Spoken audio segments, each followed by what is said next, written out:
बुद्धाच्या चरणावरती विजयादशमी दिनी दीक्षा आम्हा दिली भीमाने मंगल दिन तो जनी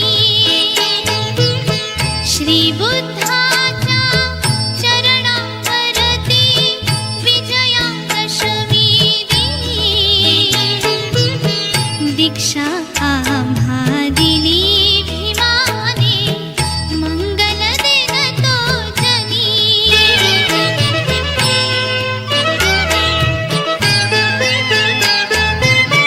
मूळ गाडण्या विषमतेचे मार्ग सावे चला मानवतेचा अनसमतेचा धर्म नवा घेतला श्री बुद्धाच्या महामंत्राचा निनादला तो ध्वनी दीक्षा आम्हा दिली भीमाने मंगल दिन तो जनी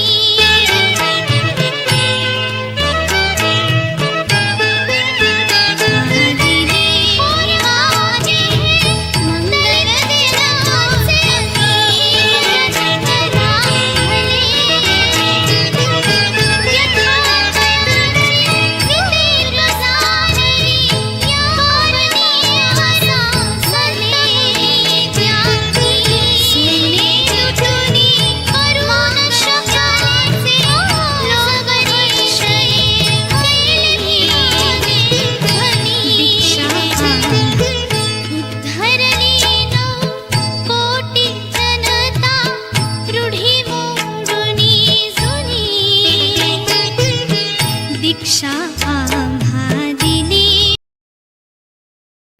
दिली भीमाने मंगल दिन तो जनी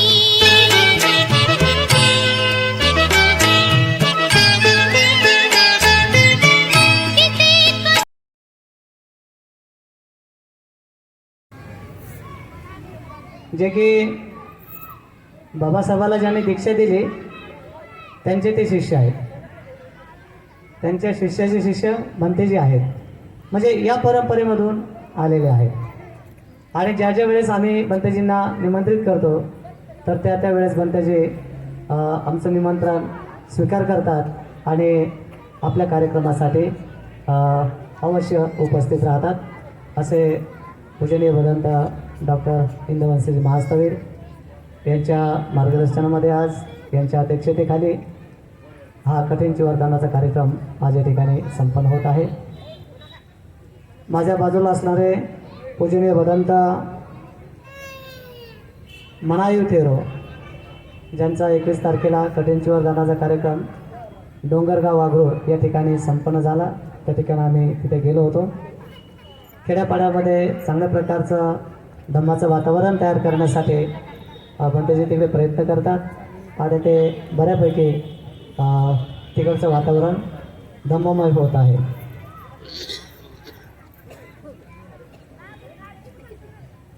त्यानंतर पूज्य भदंत सारीपुत्त थेरव जे अकोल्याला असतात आणि नियमितपणे प्रत्येक महिन्याला संघदानाचा कार्यक्रम घेतात.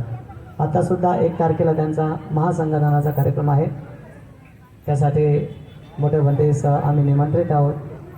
121 भंतेजींना ते महासंघदान करणार आहेत. 125 भंतेजींना आणि 10,000 लोकांच्या भोजनाची व्यवस्था आहे. मोठा कार्यक्रम आहे. त्या कार्यक्रमाचं संयोजन आयोजन करणारे भंतेजी आपल्या या कार्यक्रमासाठी उपस्थित आहेत. त्यानंतर बाजूला असणारे पूज्य भदंत भिक्खू अनुरुद्ध थेरो या ठिकाणी उपस्थित आहेत. त्यानंतर पूज्य भदंत विनय सेठ व कुत्तराला राहतात. पूज्य भदंत सूर्यकीर्ती, पूज्य भिक्खू कुलदीप, पूज्य भिक्खू धम्मरतन, बनते अश्वघोष, बनते विद्यानंद, बनते राजरतन, बनते सागर बोधे, बनते रत्नदीप, बनते धम्मपाल, बनते विनय सिंग, बनते गुरुबोधी आणि आजच्या कार्यक्रमासाठी तीन आर्य जे उपस्थित आहेत, आर्याचे शासनप्रीती दोघेजणी आहेत आणि आर्याचे धम्मदीपा असा हा पूजनीय भिक्खू संघ आज या कठीणची वरदानासाठी धम्मपीठावरती सन्मानपूर्वक विराजमान झालेला आहे.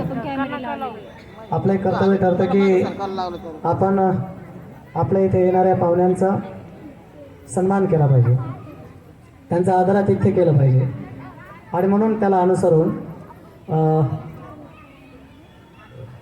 थोडंसं का सुरुवातीला महिलाला काही उठवत नाही. मी पुरुष मंडळीला सूचना करतो की आपल्याकडे जे काही फुलं आहेत तिथे गुलाबाचे फुलं, तर ते एक एक पुष्प देऊन भिक्षू संघाचं आपण स्वागत करावं. बाकीचं दान पुण्यकर्म आपण नंतर करून घेऊ. अगोदर भिक्षू संघाचा यथोचित सन्मान व्हावा, तेव्हा पुष्पाने आपण या ठिकाणी स्वागत करायचं आहे. या पुढं लवकर.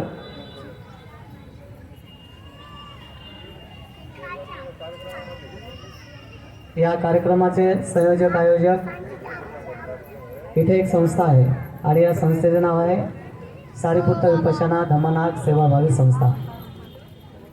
या संस्थेच्या अंतर्गत दोन्ही विहार चालतात, हरण बुद्ध विहार आणि तक्षशिला बुद्ध विहार. साधू स्वीकार करतील असे भंतेजींना मी विनंती करतो. त्यांच्या पक्षाचे कार्यकर्ते सुद्धा उपस्थित आहेत. म्हणा साधू साधू साधू. यानंतर कायदानगरमधून आयुष्मान मिलिंद मागळे साहेब आलेले आहेत, घेऊन स्वागत करतील.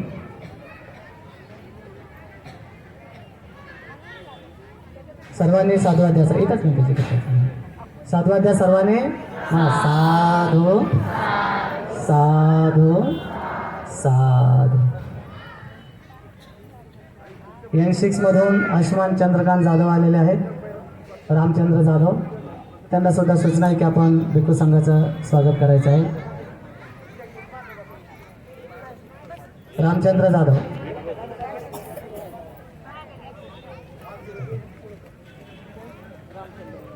तद्वतच अन्य नगरामधून सुद्धा या ठिकाणी उपासक उपासिका उपस्थित झालेल्या आहेत.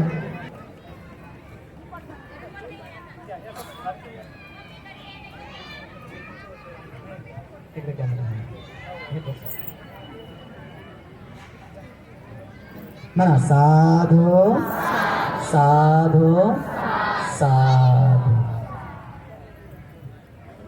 यानंतर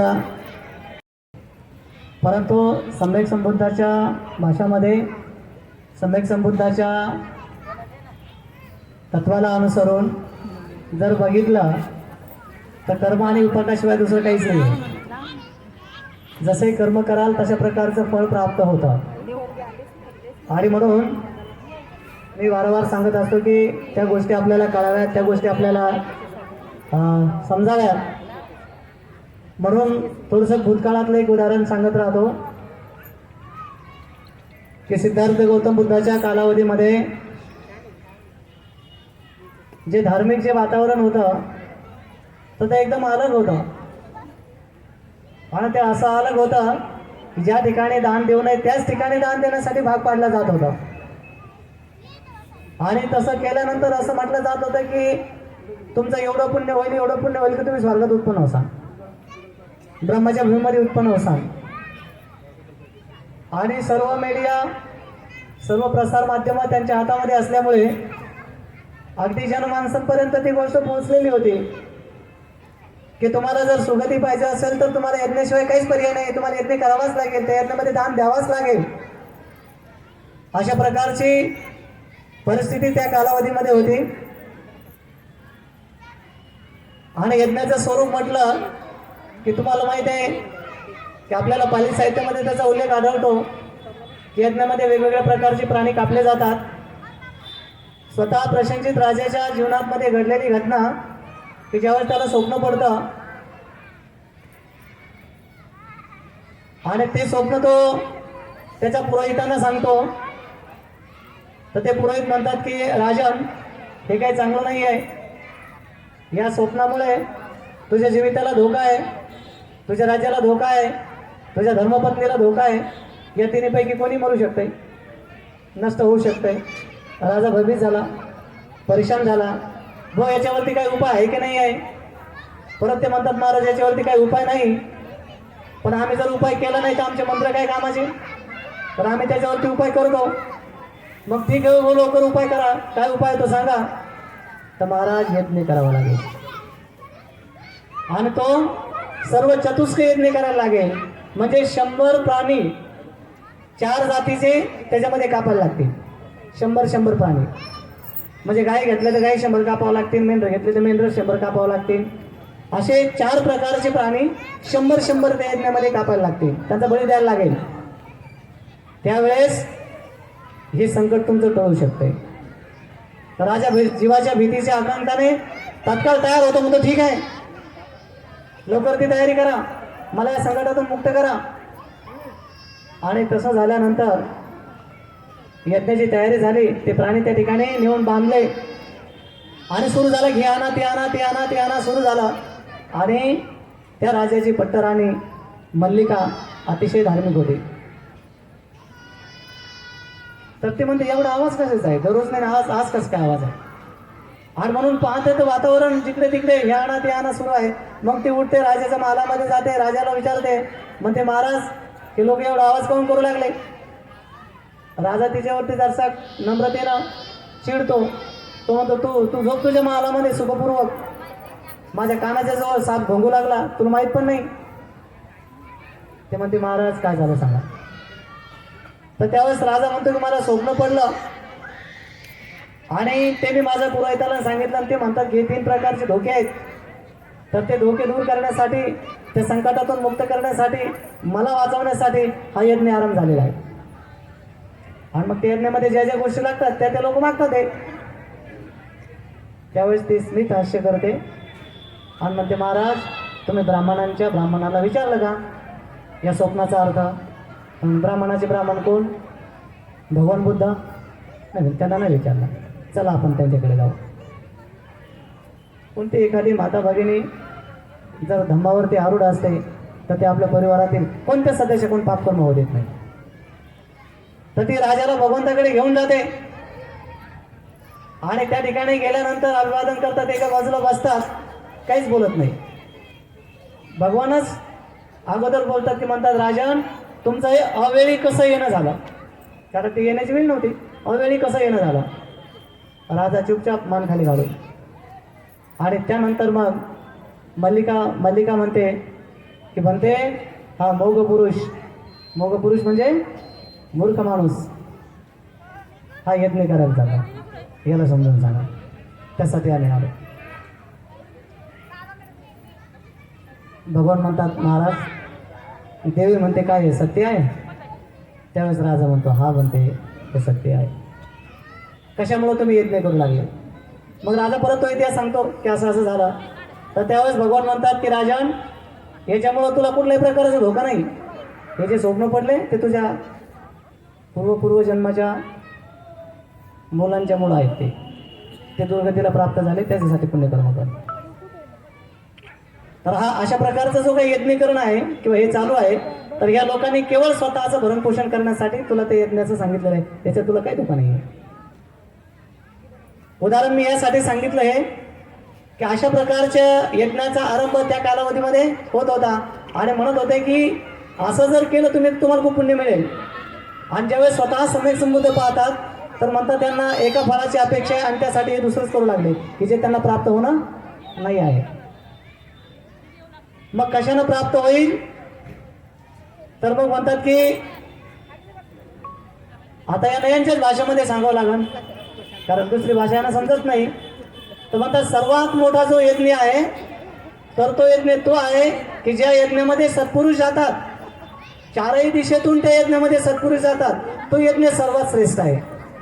आणि मग कोणत्या यज्ञामध्ये सत्पुरुष जातात तर मग कठीण जीवनदानाच्या कार्यक्रमामध्ये. आणि सत्पुरुष कोणाला म्हटलेलं आहे की जे उच्च शिलामध्ये प्रतिष्ठित आहेत त्यांना म्हटलेलं आहे. आणि उच्च शिलामध्ये प्रतिष्ठित कोण राहत आहे? फक्त आणि फक्त भिक्खू भिक्खुनी संघ राहतो. त्यांचे शील हे उच्च शील आहे. त्या शिलामध्ये ते प्रतिष्ठित असतात, समाधीचा अभ्यास करतात, स्वतःला विकारापासून मुक्त करण्यासाठी प्रयत्नशील असतात. आणि म्हणून अशा प्रकारच्या भिक्षूंना भगवान काय म्हणतात? ते महान सत्पुरुष आहेत. आणि ते ज्या ठिकाणी जातात तर तो सर्वात मोठा यज्ञ आहे. मग या यज्ञामध्ये तुम्ही दान द्या. मग काय म्हणतात की ज्या यज्ञामध्ये सत्पुरुष जात नाहीत, मग कोणत्या यज्ञात जात नाही? तर ज्या यज्ञामध्ये प्राण्यांचा बळी दिला जातो तर त्या यज्ञामध्ये सत्पुरुष जात नाहीत. आणि ज्या यज्ञामध्ये सत्पुरुष जात नाहीत तर तो यज्ञ सफल नाही. मग त्या ठिकाणी दान देऊन तुम्हाला काही लाभ होणार नाही. तर ज्या यज्ञामध्ये सत्पुरुष जातात तो यज्ञ सफल आहे. मग त्या ठिकाणी दान देणं हे पुण्यकर्म आहे. आणि ही जी बाब आहे तर ही आपल्या भागामध्ये खूप चांगल्या प्रकारची रुजलेली आहे. इथे पूज्य बोधी पावलोजी महास्थवीर यांचा पहिला वर्षवास झाला याच ठिकाणी. औरंगाबाद शहरामध्ये सर्वात मोठा वर्षवास या ठिकाणी झाला आणि त्याचं आयोजन नियोजन करणारे हेच उपासक आहेत. सर्वात मोठा कार्यक्रम. आणि आजही औरंगाबादमध्ये कठीण चिवरदानाचा सर्वात मोठा कार्यक्रम जर होत असेल तर त्या कार्यक्रमामध्ये प्रामुख्याने आपल्या कार्यक्रमाचा उल्लेख करायला लागेल. संजय नगर मुकुंदवाडीचा.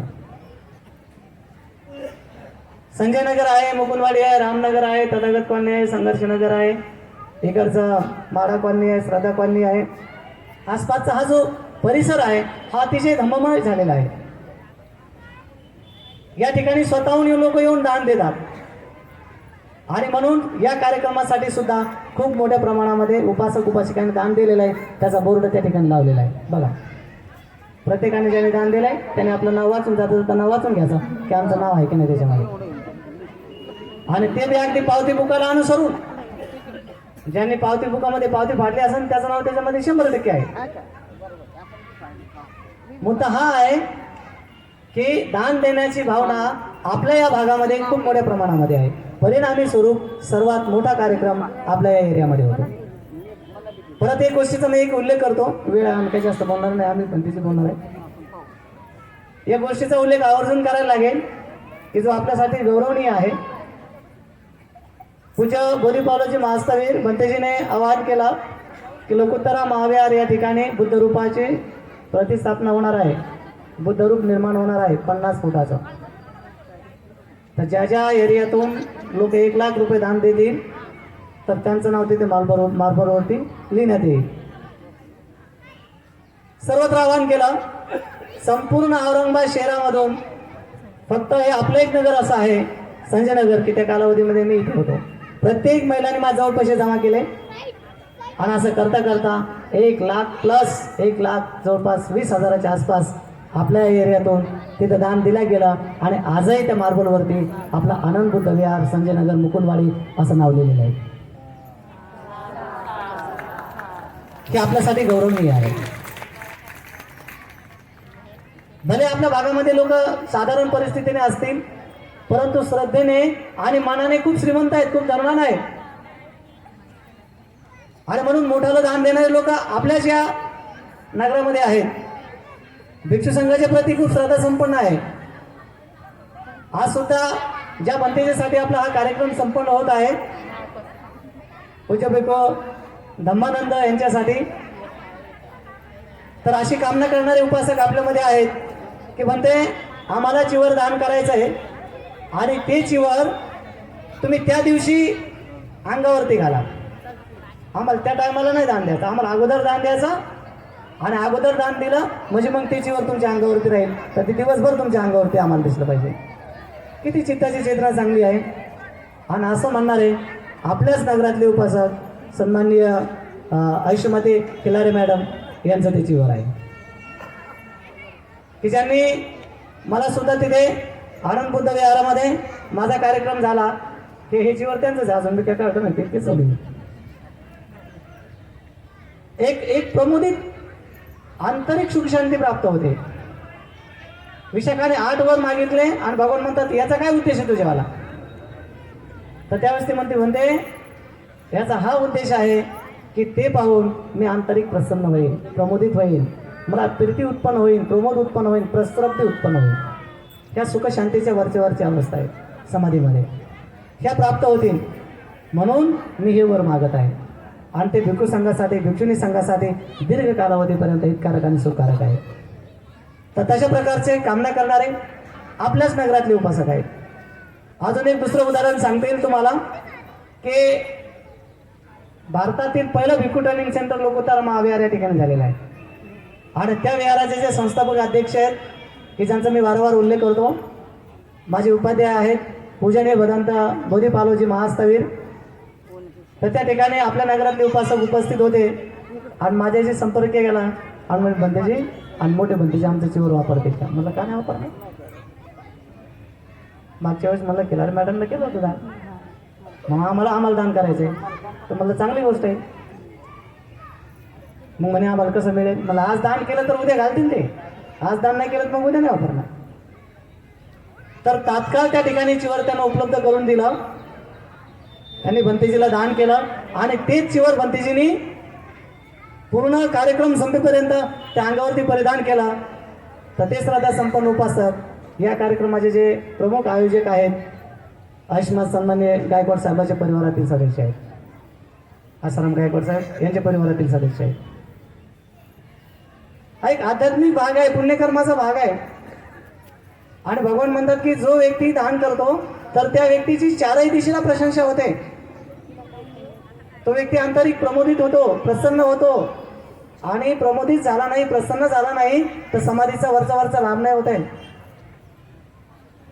म्हणून हे दान पुण्यकर्म तशा प्रकारचं सहाय्यक बनते. आणि म्हणून आज या ठिकाणी बऱ्यापैकी उपासक उपासिकांनी दान दिलेलं आहे, वेगाने पुढे जात आहे. तर मला सर्वांचे नाव घेणं काही प्राप्त होणार नाही, योग्य म्हणजे काय म्हणते ठीक होणार नाही, कारण की त्याच्यामध्ये कोणी विसरून जाईनच. आणि जे विसरले ते म्हणते बंतेजी आम्ही तुम्हाला आठवलंच नाही का, आम्ही तुम्हाला दिसलोच नाही का, आणि तुमच्या पुढंच तर बसलो होतो आणि कसं काय दिसले नाही. हे कधी होत आहे? कार्यक्रम झाल्यानंतर. मग त्यासाठी बाबा कोणाचं नाव घ्यायला नको, कोणाला म्हणणं नको. तर मी आपल्या आनंद बुद्ध विहार असे, तक्षशिला बुद्ध विहार असे संबंधित ज्या महिला आहेत, ज्या उपासिका आहेत त्यांना मी सूचना करतो की आपण या आमच्या डाव्या साईडनं या इकडनं जे काही आपल्या या कार्यक्रमातून परिष्कार घेतलेला आहे तर ते परिष्काराचं भिक्खू संघाला दान करायचं आहे. शेवटी बंतेजी त्यांच्या हाताने मग चिवराचं दान करतील आणि पैशाचं दान बंतेजीच करतील, म्हणजे पटकन होऊन जाईल. तर जे परिष्कार आहे तर ते उपासिका करतील असे मी त्यांना सूचना करतो. आणि उपासक जागेवरच बसून राहतील, त्यांना मदत करू शकते. या लवकर उठा, पटपट उठा, मी कोणाच नाव नाही घेत आहे. लवकर उठा. अगोदर इथे या बंतेचं ठेवायचं, एकदम बंतेचं हा म्हणा साधू साधू साधू. मग असं इकडून जायचं, असं प्लेट घेऊन जायचे. बसलं साधू वाद्या जेवण मिळणार आहे तुम्हाला. 2000 लोकांचं जेवण आहे.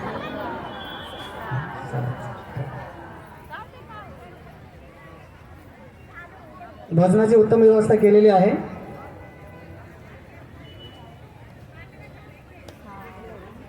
असं एका भंतेजीला द्या, सर्व भंतेजींना, माताजींना पण द्या, नाही तर द्या आम्हाला भांडते.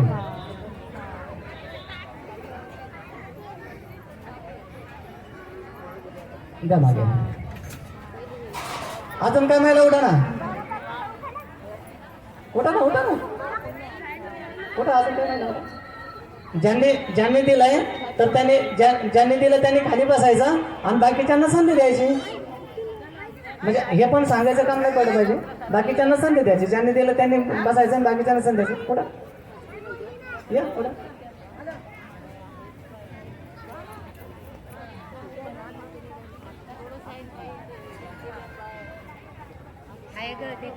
द्या पाठीमागे द्या, इथून द्या, हे पाठीमागे देतात इथून. हां समोरच्या बंदीजवळ द्या. आणि सोपा असा आहे की आपल्या कार्यक्रमामध्ये फोटो काढण्याचं ऑप्शन ठेवलं नाही, त्याच्यामुळे ते सोपं झालंय काम आपलं की आमचा फोटो आला नाही असं म्हणायचं कामच नाही, ते कुठंच नको तो. त्यामुळे उठायचं आपलं 10-10चा विषय संपला. तुम्ही गडबड नका करू, शांततेनं द्या. येलो साहेब मदत करा त्यांना. हा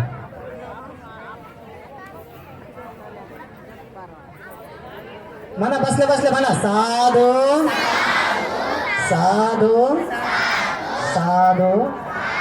आपल्या या कार्यक्रमाला धान्याचं सुद्धा ज्यांनी खूप मोठं दान केलेलं आहे अशा मी खिलारे मॅडमना सन्मानपूर्वक बोलवतो की आपण मॅडम या समोर या.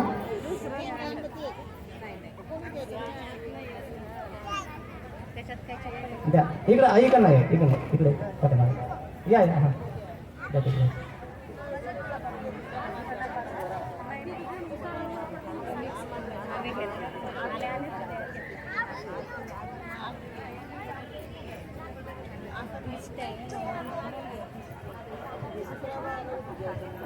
आपला कार्यक्रम अगदी वेळेला अनुसरून चालू आहे. कुठल्या प्रकारची त्याच्यामध्ये बाधा नाही.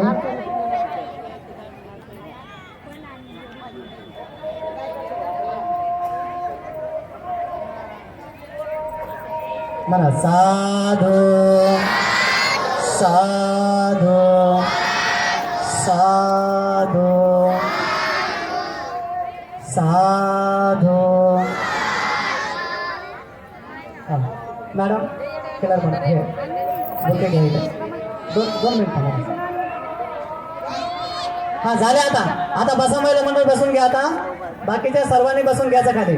नानी बसून घ्या. सर्वांना सांगितलं बसायला. कधी कधी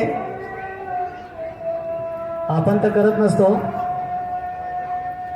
परंतु दुसरे करत असताना साधवा द्या म्हणा साधू साधू साधू. दुसरे दान पुण्यकर्म करत असताना आपलं मन कलुषित होतं. आपण तर करत नाही म्हणजे साऱ्यांच्या बाबतीत नाही काही काही लोकांच्या बाबतीमध्ये या येऊन जाऊन दानाचंच फळ नाही बाकीचं राहिलंय सारं साधू साधू. तर अशा प्रकारचे विचार मनामध्ये उत्पन्न करणं हे अहितकारक आहे. कसं अहितकारक आहे तर 2-3 मिनिटांमध्ये तुम्हाला सांगतो. बंतजी दान देऊ राहिले.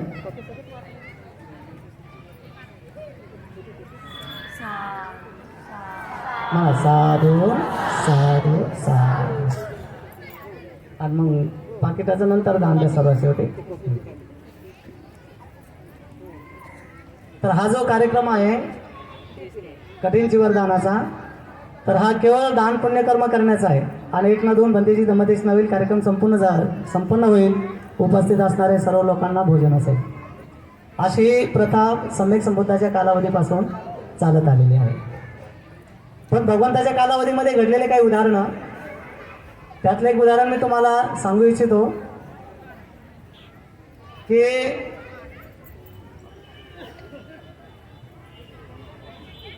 तुमच्या संघाचं स्वागत करू इच्छिता.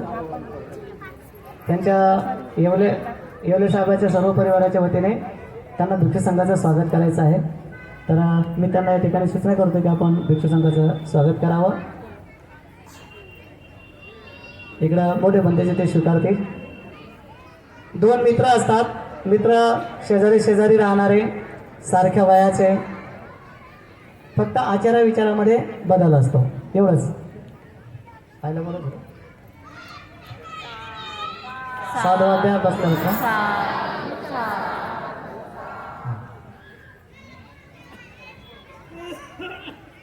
तर मुद्दा असा आहे की याचा व्हॅल्यू काढावा समजावा आणि म्हणून मी जे तुम्हाला उदाहरणं सांगतो तर ते इकडचे तिकडचे नाही सांगत. डायरेक्ट पाली भाषेतले पाली साहित्यातले की जे बुद्धवचन आहे ते सांगतो. की 2 मित्र होते आणि ते 2 मित्र सारख्या वयाचे आणि शेजारी राहणारे आणि एवढे काही धनवान नव्हते साधारण होते. ते व्यापार करू लागले. आणि व्यापार काय आहे तर आता आपण पाहतो ना लोक मोटरसायकलवरती सायकलीवरती काही कपडे गिपडे घेऊन जातात आणि मग गलोगली जाऊन विकतात ते है ना. हे काय धनवान नसतात ते. तर असे ते 2 व्यापारी कपड्याचा व्यापार करत होते. आणि राजाने भगवंताचं प्रवचन आयोजित केलं. अशा ठिकाणी आयोजित केलं की लोकांना येण्यासाठी सुविधा होईल आणि जास्तीत जास्त लोक येतील आणि त्या धर्मश्रवणाचा लाभ घेतील. तर 4 रस्ते ज्या ठिकाणी एकत्र मिळतात त्याच्या थोडक्या अंतरावरती, डिस्टर्ब होणार नाही अशा अंतरावरती बुद्ध उपदेश करत आहेत आणि ते 2 जण तिथे येऊन बसले. हजारो लोक आहेत तिथे श्रवण करतात. त्या लोकांमध्ये हे 2 जण बसले. तर एक जण म्हणतो, काय राजा मूर्ख आहे की जनतेचा एवढा पैसा या समानामध्ये दूर होऊ लागला आणि हे काय करणार आहे, एवढा मोठा खर्च यासाठी कशाला करायला पाहिजे, राजाला काही समजत नाही, मूर्ख आहे राजा. असं म्हणून त्याने आपल्या स्वतःच्या मनाची अवस्था खराब करून घेतली आणि अकुशल विचार व्यक्त केले मनातल्या मनात. आणि भगवान काय म्हणतात की मनाचे कर्म हे प्रमुख आहेत. तुमच्या चित्ताची चेतना यालाच कर्म मी म्हणतो. चेतनाहं भिक्खवे कम्मंग वदामी, असं भगवान म्हणतात. चेतनाहं भिक्खवे कम्मंग वदामी, की तुमच्या चित्ताची जी चेतना आहे त्याला मी कर्म म्हणतो. आणि ते तशा प्रकारचं ते बोलला मनातल्या मनामध्ये, त्याच्या मनाचे कर्म झाले. आणि त्यानंतर तिथेच असणारा दुसरा त्याचा मित्र तो म्हणतो, हो राजा किती कल्याणकारी, किती चांगलं काम करू लागला की सम्यक संबुद्धाचं प्रवचन आयोजित केलं, किती लोकांना लाभ होईल, किती लोक या ठिकाणी दुःखातून मुक्त होतील, किती लोकांचं कल्याण होईल. हो राजा खूप कल्याणकारी आहे, खूप चांगला राजा आहे. अशा प्रकारचे त्यांना आपल्या मनाचे भाव व्यक्त केले. भगवंताचं प्रवचन संपलं ते 2 जण उठून गेले. पण ज्या व्यक्तीनं हे म्हटलं होतं की राजा मूर्ख आहे आणि या श्रमणांवरती खूप पैसा उधळू लागला, खूप दान देऊ लागला, एवढा मोठा खर्च करू लागला, याने करायला नव्हतं पाहिजे, तर तो स्वस्थ बसू शकला नाही. त्याला जेवढे पैसे मिळाले त्याच्या व्यापारातून त्या साऱ्या पैसेच त्यांनी दारू पिऊन घेतले. आपल्या इकडे पण खूप बेवडे आहेत, कोणाला राग येऊ नये. खूप दारू पिली आणि एवढी त्याला नशा चढली की त्याला चालताय ना झोका खेळत चालाय कोणी कोणाचा. मला खूप अनुभव आहे. आमच्या घराजवळ खूप येतात, बाबासाहेबाच्या सहाऱ्यानं बसतात बिचारे. बाबासाहेब पहा बाबा, आता तुम्ही बाबासाहेब काय पाहणार आहे, बाबासाहेब म्हणतात पिऊ नका आणि पिऊन बाबासाहेबाच्या पायथ्याशी बसतात. सारे जण नाही, थोडे थोडे.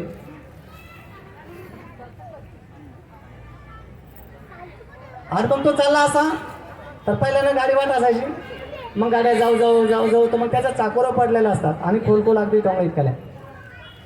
आणि पूर्वीच्या कालावधीमध्ये खूप ऊन असायचं तर मग लोक रात्रीच्या वेळेस गाड्या काढायचे. तर त्या व्यापाऱ्याने 500 गाड्या काढल्या, किती 500, त्याचा माल भरून आणि चालला तो व्यापार करण्यासाठी रात्रीच्या वेळेस. सकाळ सकाळ होता. पहिल्यांदा लग्न पण अशा काही गाड्या नव्हत्या दुसऱ्या, आता बैलगाड्यात राहायच्या.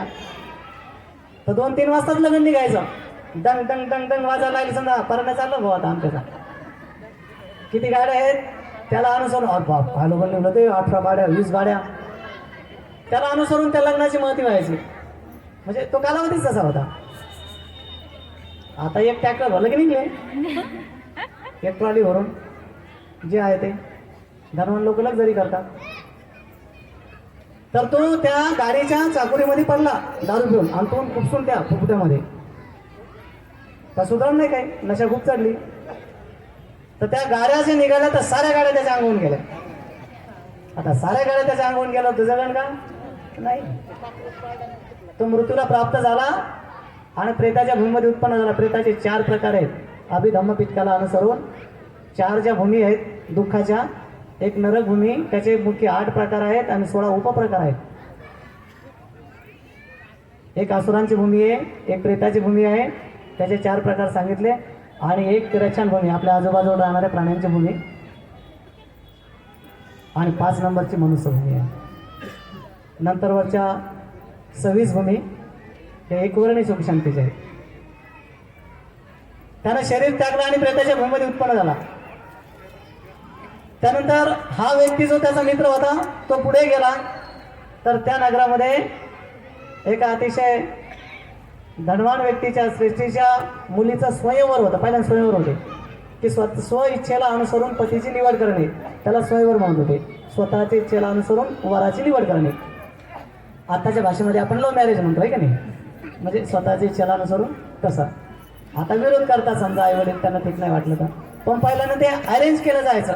अनेक प्रांताचे राजपुत्र राजकुमार त्या ठिकाणी यायचे आणि तिला ज्याला वाटलं त्याच्या गळ्यात ती माळ घालत, तो तिचा पती होईल. तर तिने काय केलं की हत्तीच्या सोंडेमध्ये माळ दिली आणि हत्ती ज्याच्या गळ्यामध्ये माळ घालन तो तिचा पती असेल असं तिनं ठरवलं. आणि तो हाती मग सोडून दिला. मग इकडे तिकडे फिरत फिरत आला हाती आणि त्या हातीने त्या व्यक्तीच्या गळ्यामध्ये माळ घातली की ज्या व्यक्तीने भगवान बुद्धाच्या प्रवचनामध्ये अशा प्रकारचा विचार केला होता की राजा किती चांगला आहे, एवढ्या चांगल्या ठिकाणी त्यांनी प्रवचन आयोजित केलं, दान पुण्यकर्म करत आहे आणि लोकांना किती लाभ होईल, धम्माचा लोकांना किती लाभ होईल, राजा किती चांगला आहे. त्याच्या दानाचं अनुमोदन केलं त्याने. आपल्या चित्ताची चेतना चांगल्या प्रकारची ठेवली, मनाचे कर्म त्याने चांगले केले. त्याला सुंदर बायको पण मिळाली आणि त्या व्यक्तीनं प्रचंड प्रमाणामध्ये धनसंपत्ती पण देऊन टाकली त्याला. मग तो विचार करू लागला की मी एवढा गरीब व्यक्ती आहे आणि एका रात्रीतून एवढं मोठं परिवर्तन झालं, याच्या पाठीमागे काहीतरी कारण आहे. मग हे कारण काय असेल तर मग हे बुद्धाशिवाय कोणी जाणू शकत नाही. तर ठीक आहे, मग मी बुद्धाकडे जातो. मग आता लग्न झालं, मग या कसं जाईल, तर मग चाललं बायकोला घेऊन. आणि आता बी आपण पाहतो की नुकतंच जर लग्न झालं तर आपापली ज्या ठिकाणी श्रद्धा आहे त्या ठिकाणी जातात अगोदर, आहे की नाही. तिथे जातात, वंदन करतात, दान करतात. मग कोणी बुद्धगयाला जाईल, कोणी आपल्या धम्मदीक्षेच्या ठिकाणी जातील, नाही का, नागपूरला, कोणी अजिंठ्याला जातील, कोणी लोकुत्तराला येतील. अशा प्रकारे आपापल्या स्थळाच्या ठिकाणी जातात. मग ते दोघे जण बुद्धाकडे गेले, अभिवादन केले, एका बाजूला बसले आणि मग त्यानं त्याचे आपले स्वतःचे मनाचे भाव सांगितले. म्हणते हे कसं, तर भगवान त्यावेळेस स्पष्ट करतात की आपल्या चित्ताची जी चेतना आहे तीच कर्म बनतात आणि तीच बलवान कर्म आहेत. तुझ्या मित्राचं काय झालं, म्हणते मी नाही जाणार. आणि मग भगवान म्हणतात की अशा अशा प्रकारे झालं आणि तो आता प्रेताच्या भूमीमध्ये उत्पन्न झाला. आणि तू जे तुझ्या मनाचे भाव चांगल्या प्रकारचे व्यक्त केले होते, त्या राजाच्या दानाचं अनुमोदन केलं होतं की राजा किती चांगला आहे, तो दान पुण्यकर्म करू लागला, धर्म प्रवचन आयोजित करू लागला आणि त्यावरती तो खर्च करू लागला, राजा किती चांगला आहे. तर त्याचे परिणाम स्वरूप तुला हे सारे धनसंपत्ती मिळाली आणि सुंदर पत्नी मिळाली. अतिशय आनंदित झाला, प्रसन्न झाला. तर हे बुद्धवचन आहे, आमच्या मनाचं काहीच नाही आहे. आणि एवढा कल्याणकारी धर्म बाबासाहेबांनी आपल्याला दिलेला आहे. आणि जेव्हापासून बाबासाहेबांनी आपल्याला धम्म दिला तर तेव्हापासून आपण लोक धम्ममार्गावरती आरूढ झालो. तर आपली आध्यात्मिक आणि भौतिक जी प्रगती आहे तर अन्य संप्रदायापेक्षा खूप चांगल्या प्रकारची आहे. नाही तर खूप फसवणूक होत जाते. महात्मा ज्योतिबा फुले सुद्धा म्हणायचे की तुम्ही शिक्षण यासाठी घेतलं पाहिजे आणि यासाठी नाही घेतलं पाहिजे. तर कोणत्यासाठी नाही घेतलं पाहिजे, तर तुम्हाला नोकऱ्या लागतील यासाठी नाही घेतलं पाहिजे. यासाठी घेतलं पाहिजे की तुमची कोणी फसवणूक करणार नाही, यासाठी तुम्ही शिक्षण घेतलं पाहिजे. हे महात्मा फुलेचं वचन आहे. आणि महात्मा फुलेला बाबासाहेब गुरु मानत होते. तर एका मिनिटाचं उदाहरण सांगतो तुम्हाला. उदाहरण काल्पनिक आहे पण मात्र योग्य आहे. काय झालं की एक कावळा असतो आणि कावळ्याच्या तोंडामध्ये एक मासाचा गोळा असतो. कावळा काय काय मासच काय ना, आपण रविवारी काय घालू जे आहे ते. तर कावळ्याने काय केला की मासाचा गोळा तोंडामध्ये घेतला आणि झाडावर बसला. खाली कोला होता. तर कोला कावळ्याकडे पाहतो आणि म्हणतो अरे याच्या तोंडात मासाचा गोळा आहे, तो आपल्याला मिळाला पाहिजे. कोला मोठा हुशार. तर कोला कावळ्याची प्रशंसा करतो. म्हणतो कावळा दादा तुम्हाला खूप छान चांगल्या प्रकारचं गाता येतं, जरा गाऊन दाखवा. तर कावळा म्हणतो ठीक आहे. तर कावळा काय करतो, आपला तो तोंडातला मासाचा गोळा काढतो, पायामध्ये ठेवतो आणि काव काव काव काव त्याचं सुरू होते. तो म्हणतो अरे मला जी अपेक्षा होती ते तर कावळ्यानं केलं नाही. मग आता त्यानंतर मग तो काय म्हणतो बोला, म्हणतो कावळा दादा तुम्ही तर छान गाऊन दाखवलं, तुमचा आवाजही खूप सुमधुर आहे, फाजील प्रशंसा. पण सोबत तुम्हाला खूप चांगल्या प्रकारचं नृत्य करता येतं, डान्स करता येतो तुम्हाला. तर तुम्ही एकदा डान्स करून दाखवा, नृत्य करून दाखवा. तर कावळा म्हणतो ठीक आहे. तर कावळा काय करतो, आपल्या पायामध्ये ठेवलेला मासाचा गोळा चोचीमध्ये घेतो आणि बस उड्या मारायला सुरुवात करतो. तो म्हणतो अरे कावळा मोठा हुशार दिसू लागला, मासाचा गोळा काही सोडा नाही. की जे मला अपेक्षा होती, त्या नाचा लागला की मासाचा गोळा पडून जाईल, तुम्हाला काय मिळेल. आणि त्यानंतर मग तो कोला म्हणतो, कावळे दादा यापूर्वी तर तुम्ही असे नव्हते, आता एवढे हुशार कसे झाले? काय म्हणतो तो? यापूर्वी तर तुम्ही असे नव्हते, आता एवढे हुशार कसे झाले? तर त्यावेळेस कावळा म्हणतो, कोले दादा तुम्ही हे विचारतायत की मी बोधी वृक्षावरती बसलेलो आहे.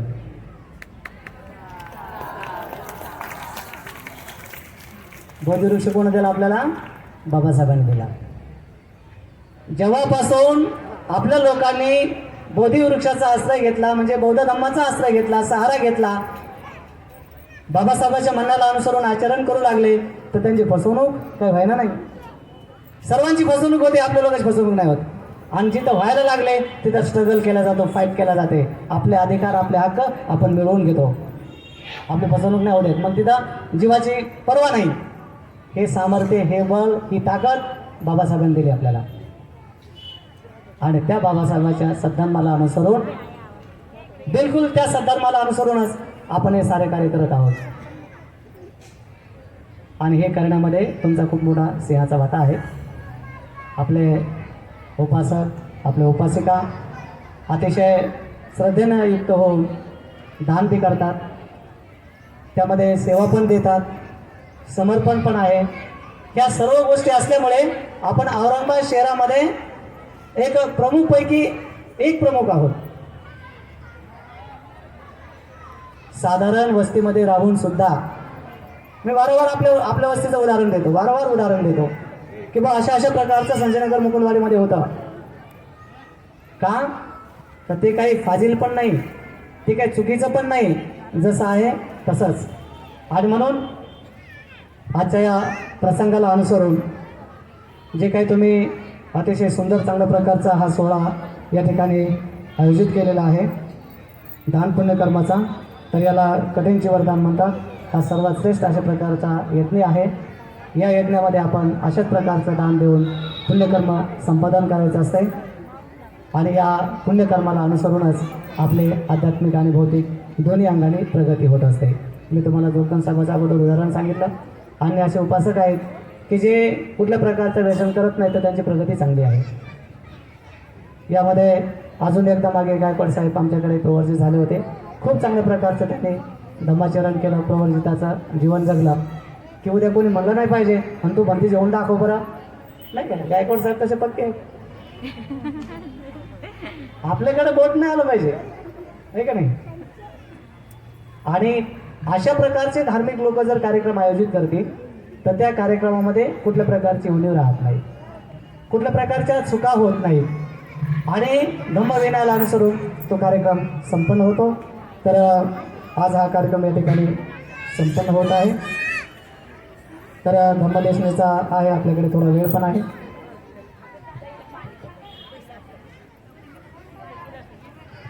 तर हा एक सूत्रसंचालनाचा भाग म्हणून मी तसं तुम्हाला सांगितलं. ज्यांचा हा कार्यक्रम आहे तर त्याने सुद्धा आपलं स्वतःचं एक मनोगत व्यक्त करावं, तो त्यांचा अधिकार आहे. त्यांना जे वाटतं ते त्यांनी सांगितलं पाहिजे, बोललं पाहिजे. तर तेव्हा मी बिको धमानंद यांना सुद्धा सूचना करतो की त्यांनी आपलं मनोगत व्यक्त करावं.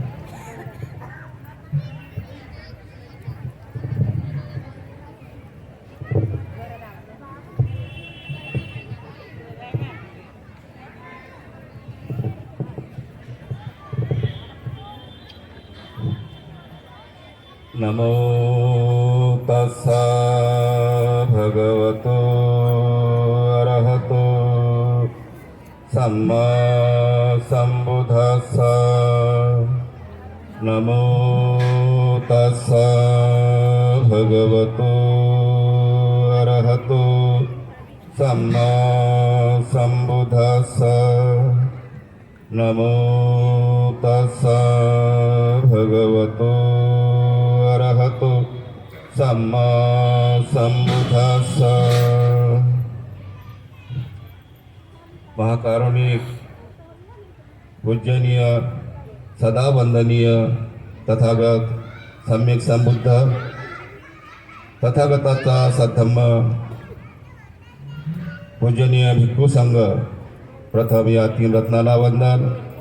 आणि ज्यांनी आम्हाला या तीन रत्नाची ओळख करून दिले असे पूजनीय डॉक्टर बाबासाहेब आंबेडकर या मंचावर उपस्थित असलेला पूजनीय भिक्खू संघ आणि श्रद्धावान उपासक उपासिका, आज या ठिकाणी कठीण चिवरदानाचा सांगता समारोह होत आहे आणि या ठिकाणी तुमची जे काही तुम्ही मेहनत घेतलेली आहे त्या मेहनतीला अनुसरून तुमच्यावर अनुकंपा करण्यासाठी बराचसा भिक्खू संघ या ठिकाणी उपस्थित झालेला आहे. वर्षावर्षाचा कालावधी हा 3 महिन्याचा भिक्खू संघासाठी राहणाऱ्या विहारामध्ये भिक्खूसाठी एक चांगला काळ असतो. त्या ठिकाणी भिक्षू राहून स्वतः धम्माचं चिंतन मनन करून स्वतः धम्ममार्गावर आलो होतो आणि विहारामध्ये येणारे उपासक उपासिका यांना सुद्धा धम्म सांगून दोघांनाही पुण्याची प्राप्ती करून देतो. तर असा हा 3 महिन्याचा कालावधी आषाढ पौर्णिमा ते आश्विन पौर्णिमेपर्यंत चालू असते आणि आश्विन पौर्णिमेच्या नंतर वर्षावासाचे सांगता समारोहाचे कार्यक्रम होतात आणि ज्या ठिकाणी भिक्षू राहते त्या ठिकाणी त्या भिक्खू संघाचं जे काही उपासक उपासिकांच्याकडे ऋण असते, कारण 3 महिने भिक्खू हा उपासकांना धम्म सांगतो, त्याची परतफेड म्हणून उपासक उपासिका भिक्खूचं आदर सत्कार करतात, मान सन्मान करतात, त्यांना चिवरदान अष्टपरिष्कार दान देऊन पुण्याची प्राप्ती करतात. कारण हा कार्यक्रम दानाचा कार्यक्रम असतो. तर या दानाच्या कार्यक्रमामध्ये जे जे श्रद्धावान लोक आहेत ते पुढे होऊन भाग घेतात. तसंच त्याप्रमाणे या कार्यक्रमासाठी उपासक उपासिकांनी खूप मदत केलेली आहे आणि मदत करून या कार्यक्रमाला शोभा वाढवलेली आहे. कारण जीवनात मी पुण्य प्राप्त करून घेण्याचे, पुण्य म्हणजे सुख, सुख म्हणजे पुण्य, या दोन्ही बाजू एकच आहेत. पुण्याशिवाय सुखाची प्राप्ती होत नाही आणि सुख प्राप्त करायचं असेल तर पुण्य करावं लागते. पुण्य 3 गोष्टीपासून सुरुवात होते. एक दानातून पुण्याची प्राप्ती, दुसरं शीलातून, तिसरं समाधीतून. हे 3 मार्ग पुण्याचे मार्ग आहेत आणि जे व्यक्ती या 3 मार्गावर आरूढ असतात ते नक्कीच दुःखातून मुक्त झाल्याशिवाय राहत नाही. कारण मनुष्य जन्मच हा त्यासाठी निर्माण झालेला आहे की या जन्मातनी आपल्याला पुण्यकर्म सत्कर्म करता येते, कोणत्याही जन्मात करता येत नाही. तर या जन्मातनी पुण्यकर्म सत्कर्म केलेले पाहिजे. त्याप्रमाणे आज या ठिकाणी कठीण चिवरदानाचा सांगता समारोह होत आहे आणि बुद्धाच्या काळामध्ये सुद्धा असे कार्यक्रम होत आलेले आहेत. बुद्धाच्या काळामध्ये 2 पती पत्नी आहेत, गरीब आहेत आणि सकाळीच एक त्या बाईचा मालक म्हणजे पती शेतामध्ये जातो मोळी आणण्यासाठी. तर नदीच्या किनाऱ्यावर एक भंतेजी त्याला चिवर असे विणत आहेत, शिवत आहेत, त्याला दिसतात आणि त्या ठिकाणी मोकळी जागा असल्यामुळे हवा सुटत आहे. हवा सुटल्यामुळे भंतेजीला चिवर बनवण्यात शिवण्यात म्हणजे त्रास होत आहे. तर हा व्यक्ती जो मोडी आणण्यासाठी जातो तो जाते आणि भंतेजीला मदत करते. चिवर त्याचा धरू लागते आणि ती चिवर तयार होत आहे. तर दुसऱ्या दिवशी अनुकंपा म्हणून भंतेजी त्या व्यक्तीच्या घरी भिक्षाटनाला जातात. भिक्षाटनाला जातात ज्या व्यक्तीनं भंतेजीला चिवरदान करण्यासाठी मदत केली तर त्यांना पुण्य प्राप्त करून देण्यासाठी भिक्षू त्या उपासकाच्या घरी जातात. तर त्या ठिकाणी घरी गेल्यानंतर काय होते की 2 महिला आहेत, एक त्या उपासकाची पत्नी आहे आणि त्याची बहीण आहे. तर त्या दोघीमध्ये भांडण चालू आहे. भांडण चालू असताना त्या ठिकाणी भंतेजी जातात. पण जी त्या व्यक्तीची पत्नी असते तिनं भोजन आणलं आणि भंतेजीला भिक्षापात्रामध्ये दान केलेलं आहे. दान केल्यानंतर भावजाईले भल्ला राग आला तर घाई जाते आणि भंतेजीचं भिक्षापात्र हिसकावून घेते. हिसकावून घेतल्यानंतर ते फेकून देते मातीत. ते त्याला गंध करते, माती भरते आणि सर्व फेकून देते भोजन. तर ती ननद म्हणते व किती दिवसांपासून हे भिक्षू प्रयत्न करत आहेत मुखमुक्तीच्या मार्गासाठी आणि तू त्यातनी अडथळा आणत आहेत. तर हे तुझं मनुष्य जन्मातलं खूप महान पापकर्म आहे. तर या कर्माचा तुला परिणाम जरूरच भोगावा लागेल.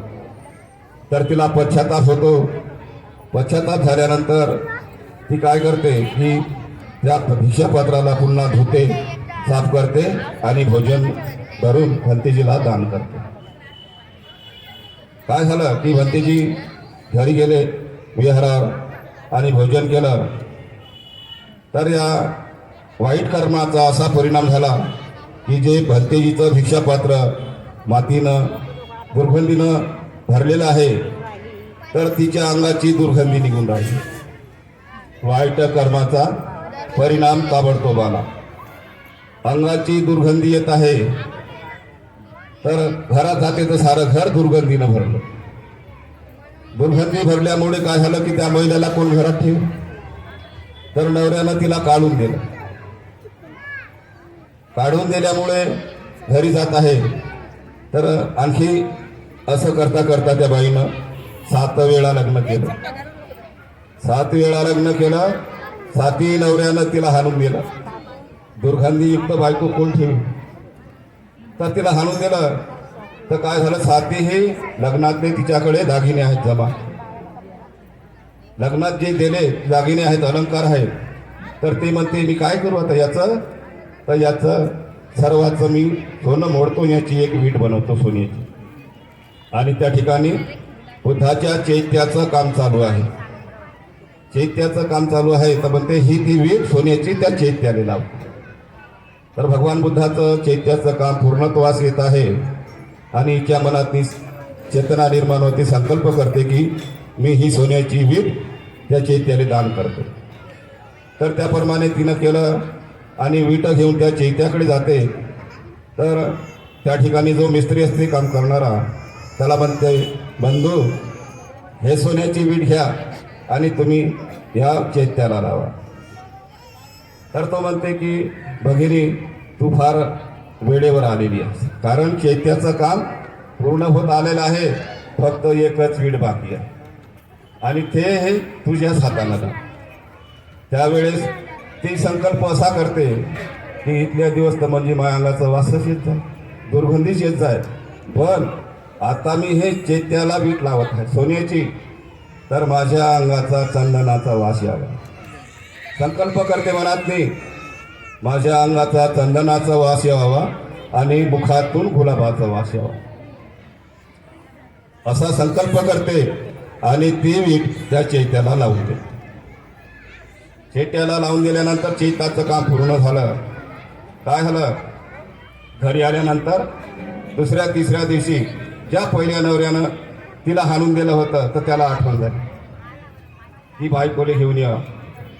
तर तो जाते आणि त्या बाईला घेऊन येते घरी.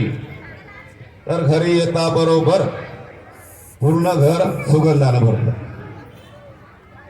चंदनाचा सुगंध साऱ्या घरातली. लोक घरातले मोठे असे चकित झाले की म्हणतात इथल्या दिवस तर या बाईच्या अंगाचा दुर्गंधी निर्माण येत आहे, तर आज कसा काय चंदनाचा वास येत आहे. तर तिचा पती विचारतो की म्हणते तू तर इथल्या दिवस दुर्गंधी येत होती तुझ्या अंगाची, पण आता तर तुझ्या अंगाचा चंदना वास येत आहे आणि मुखातून गुलाबाचा वास येत आहे, तर याचं कारण काय. तर त्यावेळी सांगते ते की म्हणते मला जे लग्नात मी दागिने मिळाले त्याचे मी वीट बनवली आणि चैत्याला लावलेली आहे. आणि चैत्याला लावल्यानंतर संकल्प केलेला आहे की माझ्या अंगातून चंदनाचा वास यावा, मुखातून गुलाबाचा वास यावा. तर त्याप्रमाणे मी ते कर्म केलं. तर नवरा म्हणते, बापरे, किती बुद्धाच्या धर्मातली ताकद आहे. तर मीही संकल्प करतो की पूर्ण चैत्यावर सोन्याची मोत्याची चादर चढवतो. त्याप्रमाणे तो नवराही त्या चैत्यावर सोन्या मोत्याची चादर चढवते आणि दोघंही पुण्यकर्म करत राहतात. दोघंही नवरा बायको जलमभर दान करतात, समाधीचा अभ्यास करतात, शिलाचं पालन करतात आणि मृत्यू अटळच आहे. तर काही कालानंतर त्यांचा मृत्यू झालेला आहे. तर दोघंही पती पत्नी देवलोकात त्यांचा जन्म झालेला आहे. कारण मनुष्य जन्म हा दानाने शोभून दिसतो. दान दुसरा प्राणी करू शकत नाही. महिलांनी रोजचे कोणी 500 रुपये, कोणी 1000 रुपये, कोणी 300 रुपये असे जमा करून आणले. तर हे तुमच्यावाला जीवनातलं खूप महान पुण्यकर्म आहे. कारण कठीणचे वरदान याच्यातून खूपच पुण्याची प्राप्ती होते. आणि ही पुण्याची प्राप्ती तुम्ही जे महिला आहेत, महिलाच नसून या सर्व परिसरातले जे काही उपासक उपासिका आहेत, त्यांनी सर्वांनी या कार्यक्रमामध्ये भाग घेतलेला आहे आणि या कार्यक्रमाची शोभा वाढवलेली आहे. तसेच आमचे उपासकही सुद्धा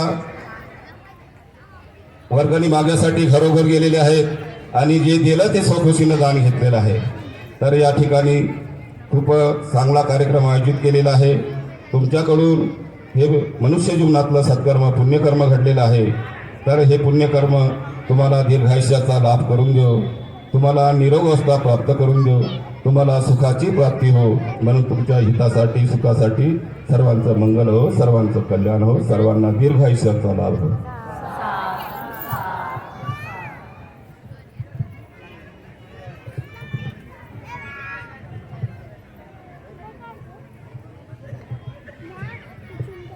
बद्देजीने तुम्हाला त्यांच्या कार्यक्रमाच्या निमित्ताने खूप छान उपदेश केला. त्याच्या कर्माला अनुसरून काय फळ मिळतं हे समजून सांगितलेलं आहे.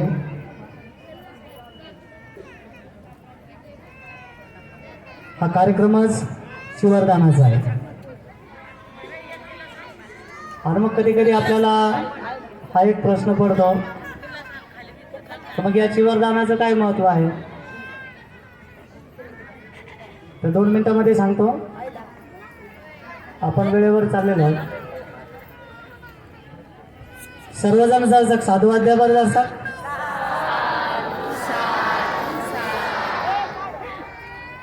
आणि आपल्या सर्व छोट्या छोट्या बालकांना सूचना आहे की आपण शांतता प्रस्थापित करावी. आणि महिला मंडळ तर त्याने शांततेने श्रवण करतच आहे. बघा, कधी कधी आपण जे काही कृती करतो तर त्या कृतीच्या पाठीमागची भूमिका आपल्याला माहिती असली पाहिजे की आम्ही हे करत आहोत याचं आम्हाला काय फळ मिळणार आहे, आम्ही कशासाठी करत आहोत हे आम्हाला अगोदर माहीत असलं पाहिजे. आणि हे जर आम्हाला माहिती नाही तर ती श्रद्धेची अंधश्रद्धा होऊन बसते. ते योग्य का अयोग्य हे आम्हाला कळलं पाहिजे. कधी कधी एक उदाहरण मी तुम्हाला सांगत राहतो. मागे सांगितलं होतं, परत सांगतो एकदा. काय होतं की एक बाई घरातून उठते आणि आपल्या अंगणामध्ये येऊन रडायला लागते. असं दोन्हीकडून असे घरं राहतात ना, मग रोडवरती येऊन रडते तिथं. मग दुसरी शेजारी बाई येते, तिच्याकडे पाहते अशी वागून वागून तर रडू राहिली. मग ती बी रडायला सुरुवात करते. मग दोघी जण रडायला लागले. अजून तिसरी येते, ती पाहते या रोडाला, ती रडायला लागते. असं करता करता 25 महिला त्या ठिकाणी जमा होतात. ते वाढत जातात आणि सारेच रडायला सुरुवात करतात. आणि मग 4-5 तिकडून शून्य लोक येतात. ते म्हणतात, अरे एवढ्या मोठ्या बयाने कोण रडून राहिलं, काय घटना घडली बाबा विशेष असेल. मग ते विचारतात, चौकशी करतात. म्हणतात, बाई तुम्ही काऊन रडता. ते म्हणते ती रडते म्हणून मी रडते. तिला विचारलं तू काऊन रडते बाई? ती म्हणते ती रडते म्हणून मी रडते. असं करता करता ज्या बाईला विचारलं की जी सर्वात अगोदर बसून रडत होती, तिला विचारलं आणि तुम्ही काऊन रडता? ती म्हणते माझ्या नवऱ्याने मला मारलं म्हणून मी रडते. आता बाकीच्या त्याच्या नवऱ्याने मारलं होतं का? काही रडण्याचं काही कारण? काहीच कारण नाही. आणि त्यांना जर एम आय झाला असता तर त्या रडल्या असता का? नाही. मग रडायचं मी तर कशासाठी रडायचं, त्याच्या पाठीमागचं कारण समजून घेतलं पाहिजे ना. एखादी दुःखाची घटना आहे का, हळहळाची घटना आहे का, अजून काय झालं आहे ना, कौकाच त्या रडायला लागलं म्हणून आपण रडायला लागा. तशा प्रकारचं आम्ही जे काही पुण्यकर्म करतो, जे काही दान करतो वेगवेगळ्या प्रकारचं, तर त्याचे काय फळ सम्यक संबोधाने सांगितलंय, तर ते पण आपण बनतेज लोकांकडून समजून घेतलं पाहिजे. आणि बनतेज तसं सांगत आहात पण ते चांगल्या प्रकारचं श्रवण केलं पाहिजे. तर 2 मिनिटामध्ये शिवदानाचं सांगतो तुम्हाला की तुम्ही विशाखाचं नाव वारंवार ऐकलं असेल. तर ही विशाखा अतिशय धनवान कुळामध्ये जन्मलेली होती की जिच्या वडिलाकडे अरबो कोटीची धनसंपत्ती होती की मोजता येत नव्हती, म्हणजे धनवान होती. दुसरी गोष्ट एवढी धार्मिक होती, आध्यात्मिक एवढी उंच अवस्था होती किंवा याच्या 7व्या वर्षी श्रोतापन्न फळाला प्राप्त झालेली होती. त्यानंतर ती पंचसुलक्षणा म्हणजे श्री जातीचे 5 लक्षणं आहेत की जे त्यांना प्राप्त झाले असतात ते अप्सरासारख्या सुंदर दिसतात. हे 5ही लक्षणं विशाखाला प्राप्त होते. एवढी शार्प प्रज्ञेची होती की एखादा कठीण निर्णय घ्यायचा आणि बाणीचा निर्णय घ्यायचा तर एखाद्या बलवान राजाला तो विचार करून करून करून करून 48 तास लागेल आणि त्याच्यानंतर तो योग्य निर्णय घेईल. तर अशा प्रकारचा आणि बाणीचा कठीण निर्णय घेण्यासाठी विशाखाला काही मिनिटाचा कालावधी लागत होता. काही मिनिटामध्ये योग्य निर्णय घेत होती, एवढी तिची बुद्धी शार्प होती. मुला मुलीने संपन्न होती. पूर्वीच्या कालावधीमध्ये मुलं बाळा नसले तर अशुभ मानत होते, चांगलं नव्हते मानत. आता शब्द नाही सांगत तुम्हाला, पण चांगलं नव्हते मानत. तरी मुलं बाळानं संपन्न होती. तिला 10 मुलं झाले, 10 मुली झाल्या. तिच्या प्रत्येक मुलाला 10 मुलं झाले, 10 मुली झाल्या. तिच्या प्रत्येक मुलीला 10 मुलं झाले, 10 मुली झाल्या. तिच्या प्रत्येक नातवाला 10 मुलं झाले, 10 मुली झाल्या. आणि असा 4824 लोकांचा तिचा परिवार झाला. राजाच्या दरबारामध्ये निघाला की एक मोर्चाच निघायचा आणि सर्व कॅपेबल, अतिशय बुद्धिमान, धडधाकट, सर्व गोष्टी संपन्न. तर प्रत्येक शुभ कार्यामध्ये विशाखाला बोलून घेऊन जात होते. त्या विशाखाला तिच्या वडिलांनी 9 कोटी रुपयाचा महालता अलंकार प्रेषण दिला होता. आंदन म्हणतो ना आपण, कन्यादान तुमच्या भाषेत. तर त्याला 500 सोनारांनी 4 महिन्यापर्यंत बनवलं होतं. 9 करोड रुपये लागले आणि 4 लाख सोन्याच्या मोहरा लागल्या त्याला, त्याची मजुरी. आणि ज्यावेळेस तो अलंकार विशाखाने घातला तर लोक दरवाज्यावरती कोणी गच्चीवरून कोणी रोडवरती येऊन तिला पाहत होते राहतात चालितात. अरे काय जाऊन ते देवला कोण अप्सरा आली काय ते, एवढी ती सुंदर दिसत होती. आणि मग ती चर्चा सायंकाळच्या धर्मसभेमध्ये भिक्षूंमध्ये सुरू झाली की विशाखाला महालता प्रसादन अलंकार मिळाला 9 कोटी रुपयाचा. कशामुळे? आणि तेवढ्याच कालावधीमध्ये भगवान येतात, आपल्या आसनावरती बसतात, भिक्षू लोक शांत होतात.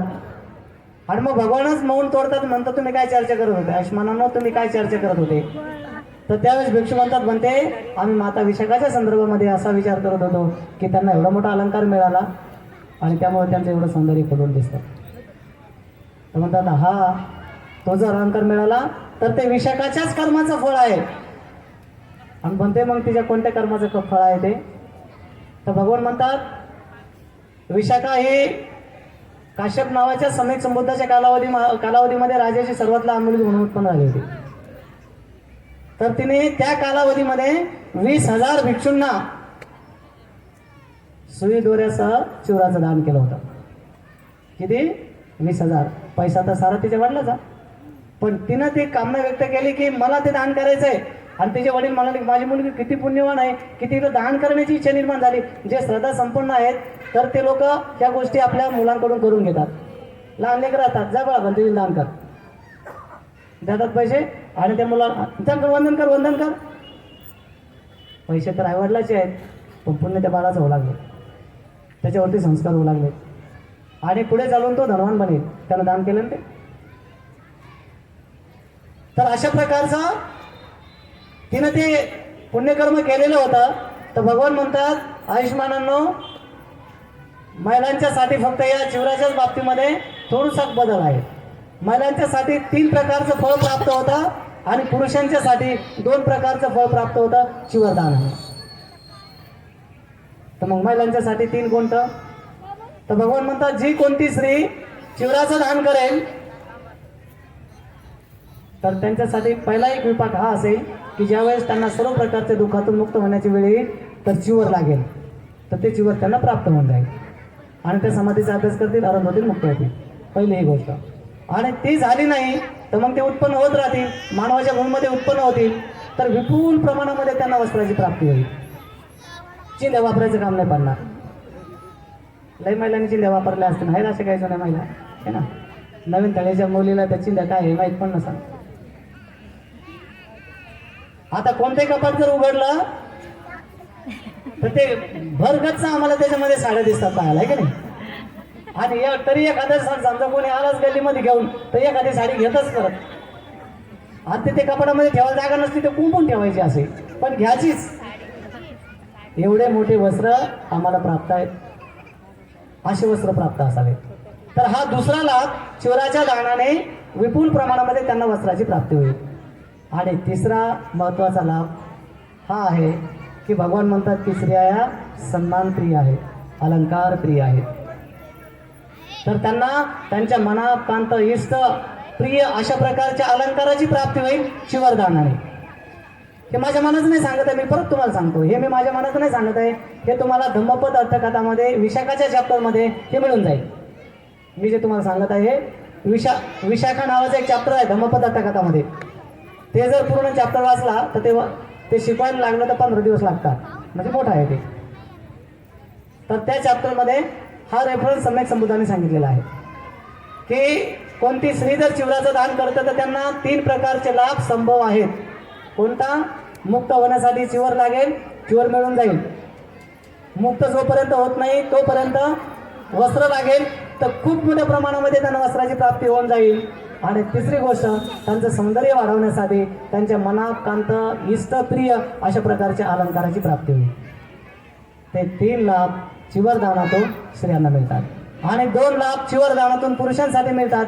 ज्यावेळेस त्यांना दुःखातून मुक्त होण्याची वेळ येईल तर त्यावेळेस त्यांना चिवर लागेल, तर ते चिवर त्यांना मिळून जाईल. समाधीचा अभ्यास करतील, आनंद होतील, मुक्त होतील. आणि ते जर आनंद झाले नाही, मुक्त झाले नाही, तर उत्पन्न होत राहतील. तर उत्पन्न होत असताना मग मानवाच्या भूमीमध्ये उत्पन्न झाले तर त्यांना सुद्धा विपुल प्रमाणामध्ये वस्त्राची प्राप्ती होईल. कोणता कोट घालाव, हे घालाव का ते घालाव, हे घालाव का ते घालाव, आहे का ना. कोणता मॅचिंगचा आहे, कोणता चांगल्या प्रकारचा प्रेस केलेला आहे, नाही का. तर अशा विपुल प्रमाणामध्ये वस्त्राची प्राप्ती होईल. हे जे चिवर या ठिकाणी ठेवलेले आहेत हे आपल्या स्वतःच्या कष्टाचे मेहनतीचे असले पाहिजे आणि ते भंतीजीला दान केले पाहिजे. इथं भंतीजीने तर आपल्या स्वतःचे चिवर भिक्षू संघाला दान केले, नाही का. तर ते वैयक्तिक चिवर आपलं स्वतःच असलं पाहिजे. जी तुमची वर्गणी ठरलेली आहे तर त्या वर्गणीमध्ये थोडीशी सुद्धा कंजूसी नाही करायची. ती तेवढी सार्वजनिक वर्गणी देऊन टाकायची, ते दान देऊन टाकायचं. त्याच्या व्यतिरिक्त आम्हाला काय दान करता येईल ते आपलं वैयक्तिक दान केलं पाहिजे. तुमच्या माहितीच तो आता परत एक गोष्ट मी सांगतो की मला 2-3 वर्ष झाले संजयनगरला जाऊन. किती वर्ष झाले? तिसरं वर्ष वाटतं आहे. 2-3 वर्ष झाले. तिथं तापाई आपल्या त्याच्यापेक्षा भयानक परिस्थिती होती. या वर्षी तिथे वैयक्तिक चिवर जवळपास 20 ते 22 चिवर झाले. म्हणते जे आम्हाला दान करायचे, आम्हाला दान करायचे, आम्हाला दान करायचे. वर्गणी द्यायला मुश्किल.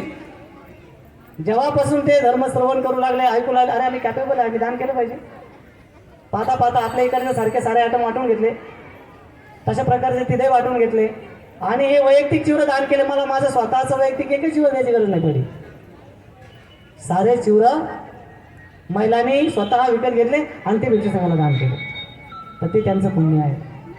तर हे पुण्यकर्म आपण संपादन केलं पाहिजे. या निमित्ताने का तर आपण एका व्यक्तीला नाही देत आहे, आपण भिक्षू संघाला दान करतोय. आणि भगवान म्हणतात भिक्खू संघस्स दिन्नंग महाफलंग महानिसंसंग. भिक्खू संघाला दिल्याने महान फळाची प्राप्ती होते. बुद्धावर आपण विश्वास करतो तर बुद्ध वचन आहे. आणि म्हणून आपण बुद्धाला शरण केलं पाहिजे, धम्माला शरण केलं पाहिजे, संघाला शरण केलं पाहिजे. आणि हे शरण जात असताना आपण हे दान पुण्य कर्म केलं पाहिजे. जे लोक याच्यामध्ये श्रद्धा करतात त्यांची उत्तर प्रगती होत जाते. जे त्याच्यावरती विश्वास करतात, त्याला अनुसरून आचरण करतात, ते किती गरीब असो, हळूहळू त्यांची धनसंपत्ती वाढत जाते. का तर नैसर्गिक घाला येत नाही, नैसर्गिक आपत्ती येत नाही, राजा जप्त करत नाही धनसंपत्ती, चोर लुटून नेत नाही, अग्नी जाळत नाही. आणि त्या धनसंपत्तीचा उपभोग घेण्यासाठी त्यांची शरीर प्रकृती चांगली असते, गंभीर आजार होत नाही. याच्या व्यतिरिक्त तुम्ही बघा काही धनवान लोक आहेत, अजिबात दान करत नाही, धनसंपत्ती खूप आहे आणि गंभीर आजारानं ग्रस्त आहे. गोळ्याचे साईड इफेक्ट मरणाचे आहेत, जीवन व्यवस्थितपणे जगू शकत नाही, चालेल धनसंपत्ती. असं नैसर्गिक कुठल्याही प्रकारचं नुकसान होत नाही जो व्यक्ती या मार्गावरती आरूढ असतो तो. आणि म्हणून आजच्या या प्रसंगाला अनुसरून अतिशय सुंदर चांगल्या प्रकारे हा कार्यक्रम आपल्या या विहाराच्या वतीने आयोजित केला.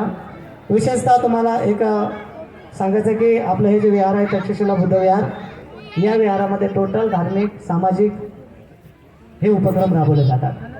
इथे सामनाऱ्याचं शिबिर होतं, इथे सामनेरीचं शिबिर होतं आणि विनामूल्य ते अवेलेबल करून दिलं जातं, उपलब्ध करून दिलं जातं. त्याचं काही काही काही मूल्य लावत नाही, कुठल्या प्रकारचे काही त्याची फीस नाही लावत आहे की भंत्याचे. आणि उलट त्या कालावधीमध्ये जर समजा काही लग्न असेल तर ते सुद्धा घेत नाही ते उपासक. ते म्हणतात नाही आमचं शिबिर आहे, आता लग्न नाही घ्यायचं आहे. लग्न घेतलं तर त्याच्या अधिकचे पैसे संस्थेला मिळू शकतात, तेवढंच नुकसान सहन करून सुद्धा हे धार्मिक कार्यासाठी प्राधान्य देतात. अतिशय महत्त्वाचं आहे. लोक कोणी एकावर नुकसान करत नाहीत, पण ज्या ज्या वेळेस इथं शिबिर आयोजित केलं तर त्या त्या कालावधीमध्ये अजिबात नवीन कार्यक्रम घेत नाहीत. जो अगोदरच घेतलेला असेल आणि ते लोक जर कॅन्सलच करणार नसेल तर तेवढा कार्यक्रम होतो, अन्यथा अजिबात नवीन घेतला जात नाही. म्हणून धार्मिक कार्यासाठी सामाजिक कार्यासाठी हे विहार अतिशय चांगल्या प्रकारचं आहे. आणि या संस्थेचे लोकसुद्धा खूप धार्मिक आहे, श्रद्धावान आहेत. एक गोष्ट उपलब्ध करून दिली. इथं जे काही पैसे जमा झाले त्या पैशातून इथं वाचून तयार केलेले आहे. जे काही पैसे जमा झाले वरती बंदेचे निवासस्थान तयार केलं. जे काही पैसे जमा झाले मध्ये मध्ये फॅन लावले, अजून पेंडॉल घेतला. म्हणजे एक गोष्ट या ठिकाणी प्रगतीची होत आहे आणि ती पण समाजाच्या उपयोगी येणारी, भिक्षू संघाच्या उपयोगी येणारी, सामाजिक कार्यामध्ये भर पडणारे अशा प्रकारचं अनेक अंगाने युक्त असणारं कार्य या आपल्या विहारामध्ये संपन्न केलं जातं. आणि म्हणून या विहारामध्ये आजचा हा कार्यक्रम संपन्न होत आहे. अतिशय महत्त्वाचा आपण शेवटच्या टप्प्यामध्ये आहोत. तेव्हा मी अधिकचं न बोलता अधिकचं न सांगता मी पूजनीय भदंत डॉक्टर SR हिंदवंश महास्थवीर बंधूजींना विनंती करेन की तुम्हा सर्वांच्या हितासुखासाठी बंधूजींनी धम्मदेशना द्यावी.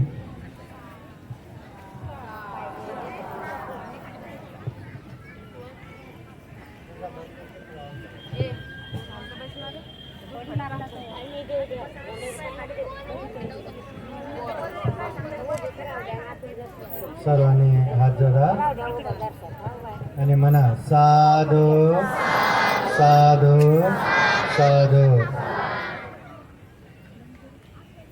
समंता चक्रवाले सुवात्रा गच्छन्तु देवता सादमं मुनिराजसा शृण्वन्तु सगमखदं श्रवणकालो अयं वदन्ता श्रवणकालो अयं वदन्ता श्रवणकालो अयं वदन्ता. नमो तस्सा भगवतो अरहतो सम्मा सम्बुद्धास्सा. नमो तस्सा भगवतो अरहतो सम्मा सम्बुद्धास्सा. नमो तस्सा भगवतो अरहतो सम्मा सम्बुद्धास्स।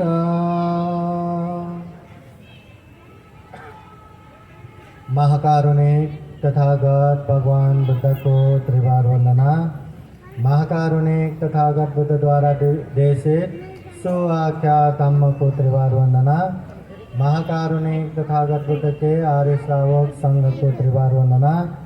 परम पूजनीय बोधिसत्व डॉक्टर बाबा साहब अम्बेडकर आज के विशेष कठिन चीवरदान समारोह में उपस्थित पूजनीय भिक्षु संघ, सामनेरगण, आर्यगण और संपूर्ण श्रद्धा संपन्न बुद्धि संपन्न उपासक उपासिकाएं, सर्वप्रथम आज का विशेष कार्यक्रम है कठिन चीवरदान। कठिन चीवरदान अपने आप में संगदान है, ये व्यक्तिगत दान कभी नहीं हो सकता। इसलिए ऐसे संगदान कार्यक्रम में उपस्थित संपूर्ण भिक्षु संघ, संपूर्ण श्रद्धावान उपासक उपासिकाएं, ये जो कार्यक्रम हो रहा है पूजनीय भिक्षु धम्मानंद बौद्ध विनय अनुसार 3 महीना एक ही जगह अधिष्ठान करके वर्षावास संपन्न किया, इसलिए ये कठिन चीवरदान का मौका मिला।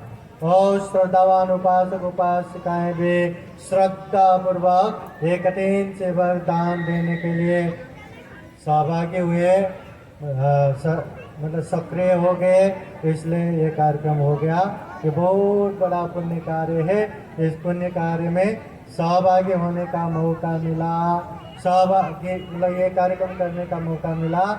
ऐसा प्रसन्न प्रमुदित चित्त से हाथ जोड़ के 3 बार साधु साधु बोलिए।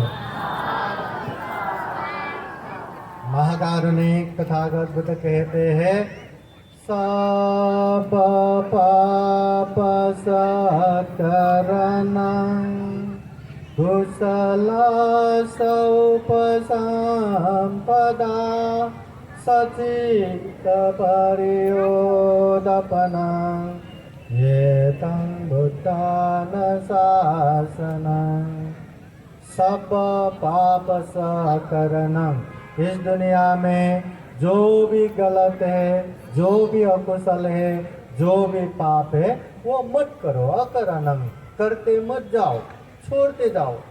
कुशल से उपसंपदा, जो भी कुशल है, धम्म है, पुण्य है, उसे करते जाओ, बार बार बारंबार करते जाओ।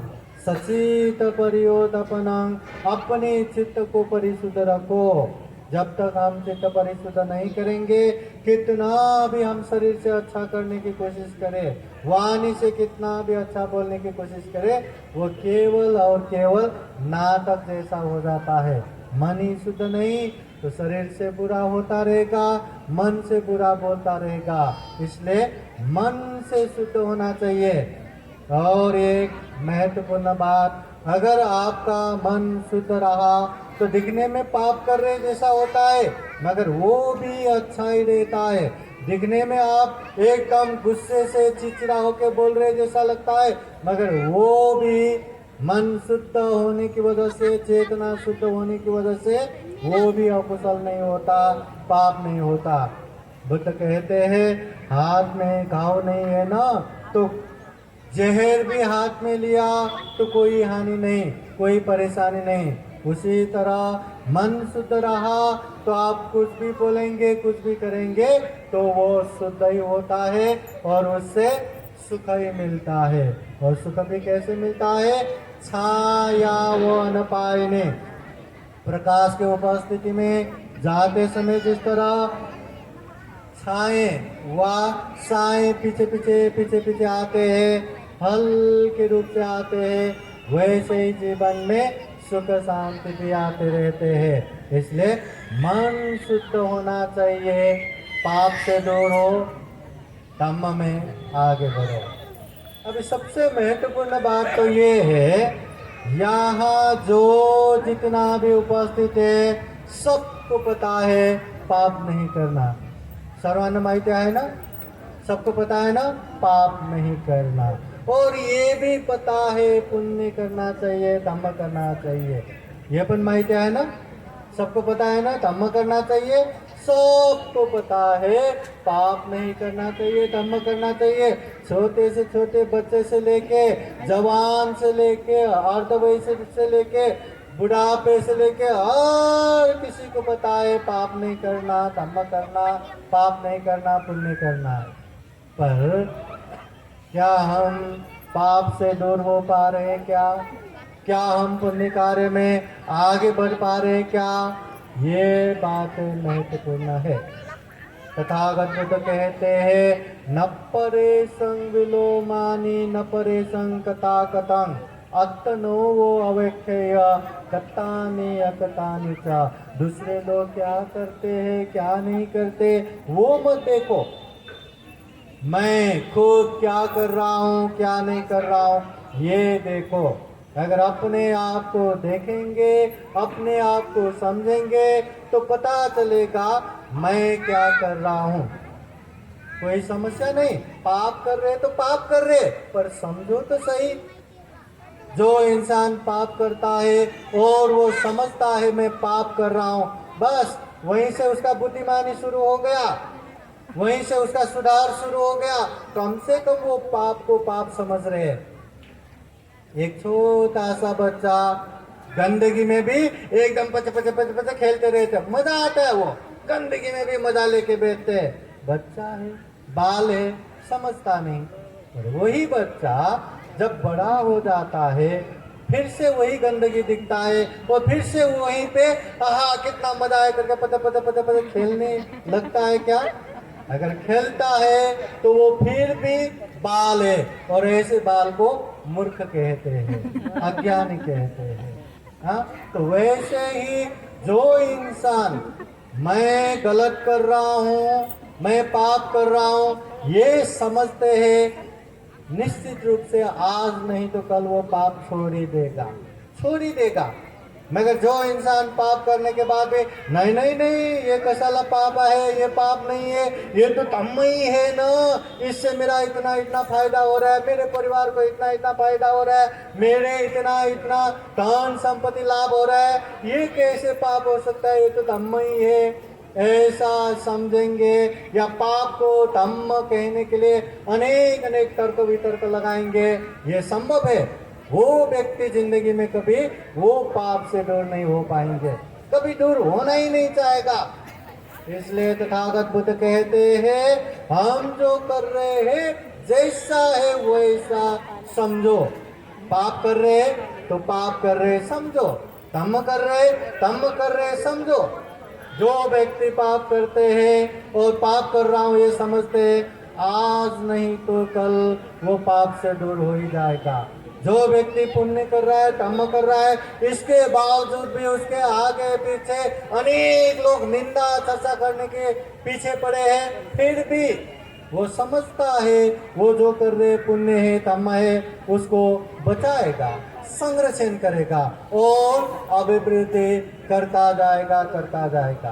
पहले समझो तो सही, पाप कर रहे हैं या धम्म कर रहे हैं। पाप करते समय या धम्म करते समय आप अच्छा करो या बुरा करो, समाज में आपको निंदा करने वाला भी मिलेगा, आपको प्रशंसा करने वाला भी मिलेगा। माहिती आहे ना, पता है ना। आप पाप करते रहेंगे ना, दुनिया में पाप चाहने वाले बहुत सारे आपका खूब प्रशंसा करेंगे, अरे वाह वाह खूब अच्छा। और जो अच्छा चाहने वाला है आपको निंदा करेगा, और आप पुण्य करने लगेंगे, धम्म करने लगेंगे, तो जो अच्छा चाहने वाला वही प्रशंसा करेंगे, अरे वाह वाह बहुत अच्छा दान पुण्य हो रहा है, बहुत अच्छा शील पालन कर रहे हैं, बहुत अच्छा ध्यान साधना हो रहा है। मगर बुरा चाहने वाला ज्यादा है ना, इसलिए आपका निंदा भी जम के करने वाले बहुत सारा होंगे। इसलिए तथागत बुद्ध कहते हैं धम्म के मार्ग में चलते समय बहुत सारा मार आता है, बाधा आता है। इसलिए समझो आप धम्म कर रहे कि पाप कर रहे, धम्म करते समय भी आपके जीवन में बहुत सारा मार आ रहा है, विघ्न बाधा आ रहा है, तो समझ लेना आप सही मार्ग पे है, आप अच्छे मार्ग पे है। आना चाहिए ऐसे मार, आना चाहिए ऐसे बाधा। बिना बाधा बिना मार हम अपने क्लेश को पराजित नहीं कर सकते। आप लोगों को पता है बुद्ध के जीवनी में अगर देवदत्त न होता तो बुद्ध न होता। अनेक जन्म में देवदत्त हमेशा एक विलेन की तरह, एक नेगेटिव पात्र के रूप में वहां आता रहा। और वो नेगेटिव है तो बोधिसत्व पॉजिटिव में, सकारात्मक में, पुण्य धम्म में बढ़ाता गया एक हीरो की तरह। फिर पुण्य पारमिता बढ़ता गया, 10 पारमिता, 10 उपपारमिता, 10 परमत पारमिता पूर्ण हो गया, अंत में बुद्ध बन गया। इसलिए यहाँ अच्छा भी है, यहाँ बुरा भी है, यहाँ कुशल भी है, यहाँ अकुशल भी है, यहाँ पाप भी है, यहाँ धम्म भी है। आप पाप में आगे बढ़ो या धम्म में आगे बढ़ो, आपका निंदा करने वाला भी रहेगा, आपका प्रशंसा करने वाला भी रहेगा। दुनिया कितना ही हमारा निंदा करे, दुनिया कितना ही हमारा प्रशंसा करे, हमें उससे विचलित नहीं होना। कोई व्यक्ति हमें निंदा करता है तो समझ लो वो निंदा जो कर रहे हम में है कि नहीं, क्या सही में हम में ऐसा अवगुण है क्या, ये समझना जरूरी है। अगर उस तरह का अवगुण है तो हमें वो अवगुण से दूर होना है। अगर कथम कदाचित कोई हमारी प्रशंसा करता है तो तुरंत एकदम आकाश में उड़ के मत बैठो। ये ध्यान दो कि ऐसा जो गुण धम्म हम में है कि नहीं, लोग इतना हमारा प्रशंसा कर रहा है, वो गुण धम्म है कि नहीं। अगर है तो उसको संरक्षण करो और बढ़ाते जाओ। उपासक उपासिकाएं अच्छा बुरा हर जगह पे रहता है, अच्छे जगह पे भी रहता है, बुरे जगह पे भी रहता है। आप लोगों को पता है कि नहीं, धम्म देश में सुनना पाप है कि धम्म है? भोजन दान देना पाप है कि धम्म है? धम्म है। धम्म देशना सुनते समय हम यहाँ वहाँ बातें करते रहेंगे, मोबाइल चला के बैठे रहेंगे, इधर भागेंगे उधर भागेंगे, ये खाना लग गया क्या, कहाँ है क्या है, तो ऐसे ही ध्यान करते रहेंगे और धम्म देशना कुछ भी ध्यान में नहीं जा रहा है। जो शांत चित्त से धम्म देशना सुन रहे उसको भी आप बाधा पहुंचा रहे। तो धम्म देशना सुनने से पुण्य हो गया क्या, धम्म हो गया क्या? सांगा हो गया क्या? नहीं हुआ। भोजन दान देना पुण्य है, मगर कोई डायबिटीज पेशेंट को, शुगर वाले को पंडित जी दान देना बहुत पुण्य है, ये दाल भात क्या न क्या करके भोजन दान दिया, जबरदस्ती खिलाया, तो उससे अच्छा होगा कि बुरा होगा? हाँ, डायबिटीज वाले को वो भोजन तो जहर की तरह काम करेगा ना, और जहर खिला के पुण्य होगा क्या? होगा क्या? वहाँ भूखे हजारों लोग वहाँ तड़प रहे, मैं बहुत दानी, मैं बहुत त्यागी करके टन का टन चावल पानी में बहा रहे, क्या कर रहे, मैं बहुत दानी। हो गया क्या दान? हो गया क्या त्याग? इसलिए तथागत बुद्ध हमेशा कहते पඤ्ඤावन्तस्स अयं धम्मो, ये धम्म प्रज्ञावानों के लिए है। प्रज्ञा हर जगह पे जरूरी है। आपके हर श्रद्धा में प्रज्ञा होना चाहिए, आपके हर दान में प्रज्ञा होना चाहिए, हर शील पालन करने में प्रज्ञा होना चाहिए, हर ध्यान साधना में प्रज्ञा होना चाहिए। हर चीज में प्रज्ञा रहा तो आप जैसा है वैसा अच्छे से कर पाएंगे। अभी एक बात बताओ, ये पानी पिलाना अच्छी बात है कि बुरी बात है? अच्छी बात है ना। हाँ, आयोजक मंडली सबके सब प्रवचन हो रहा है और सबको पानी दे रहे, अच्छा हो गया कि बुरा हो गया? हाँ, वो सामने आने से सब कुछ डिस्टर्ब हो जाता है, धम्म देशना पूरा बाधा पहुंचता है, तो वो अच्छा हो गया क्या? नहीं हो गया। उससे अच्छा है इंतजार करो, जैसे ही धम्म देशना खत्म होगा तब देखो, कुछ चाहिए तो दे दो, है ना। हम कार्यक्रम कर रहे करके कैमरे के सामने ऐसे खड़े खड़े होके कभी फूल दे रहे, कभी ये कर रहे, कभी पानी लाओ क्या, कभी ये लाओ क्या, आगे पीछे ऐसे घूमते रहेंगे और शांत से धम्म देशना सुनने वाले को बाधा पहुंचाते रहेंगे, तो पुण्य हो गया क्या? हो गया क्या? नहीं। देखो, ये जो कार्यक्रम हो रहा है बहुत बड़ा कार्यक्रम है। आयोजक मंडली को तो और ज्यादा पुण्य लगेगा, क्योंकि उनकी वजह से इतने सारे लोगों को धम्म की बातें सुनने को मिल रहा है, बुद्ध वाणी सुनने को मिल रहा है। और ये जो बुद्ध वाणी, एक एक बुद्ध वाणी सारा जीवन सुख शांत में बनाने के लिए प्रशस्त रहता है, काफी रहता है। बस उसको समझना है, उसको महसूस करना है, फिर जीवन में पालन करना है। अगर पालन नहीं करेंगे तो कितना भी धम्म आप लोग जानो, कितना भी धम्म आप लोग सुनो, उसका कोई भी फायदा नहीं है, कोई भी लाभ नहीं है। मगर थोड़ा भी धम्म की बातें सुन के समझ के अभ्यास करेंगे तो उसका बहुत बहुत लाभ है, बहुत बहुत फायदा है। उपासक उपासिकाएं, इतना दुर्लभ जीवन मिला है। बुद्ध भी कहते हैं किच्छु मनुष्य पति लाभो, ये मनुष्य जीवन प्राप्त होना बहुत ही दुर्लभ है, बहुत ही दुर्लभ। एक बार मनुष्य जीवन से पतन हो गया तो फिर से मनुष्य जीवन प्राप्त होना बहुत बहुत ही मुश्किल है।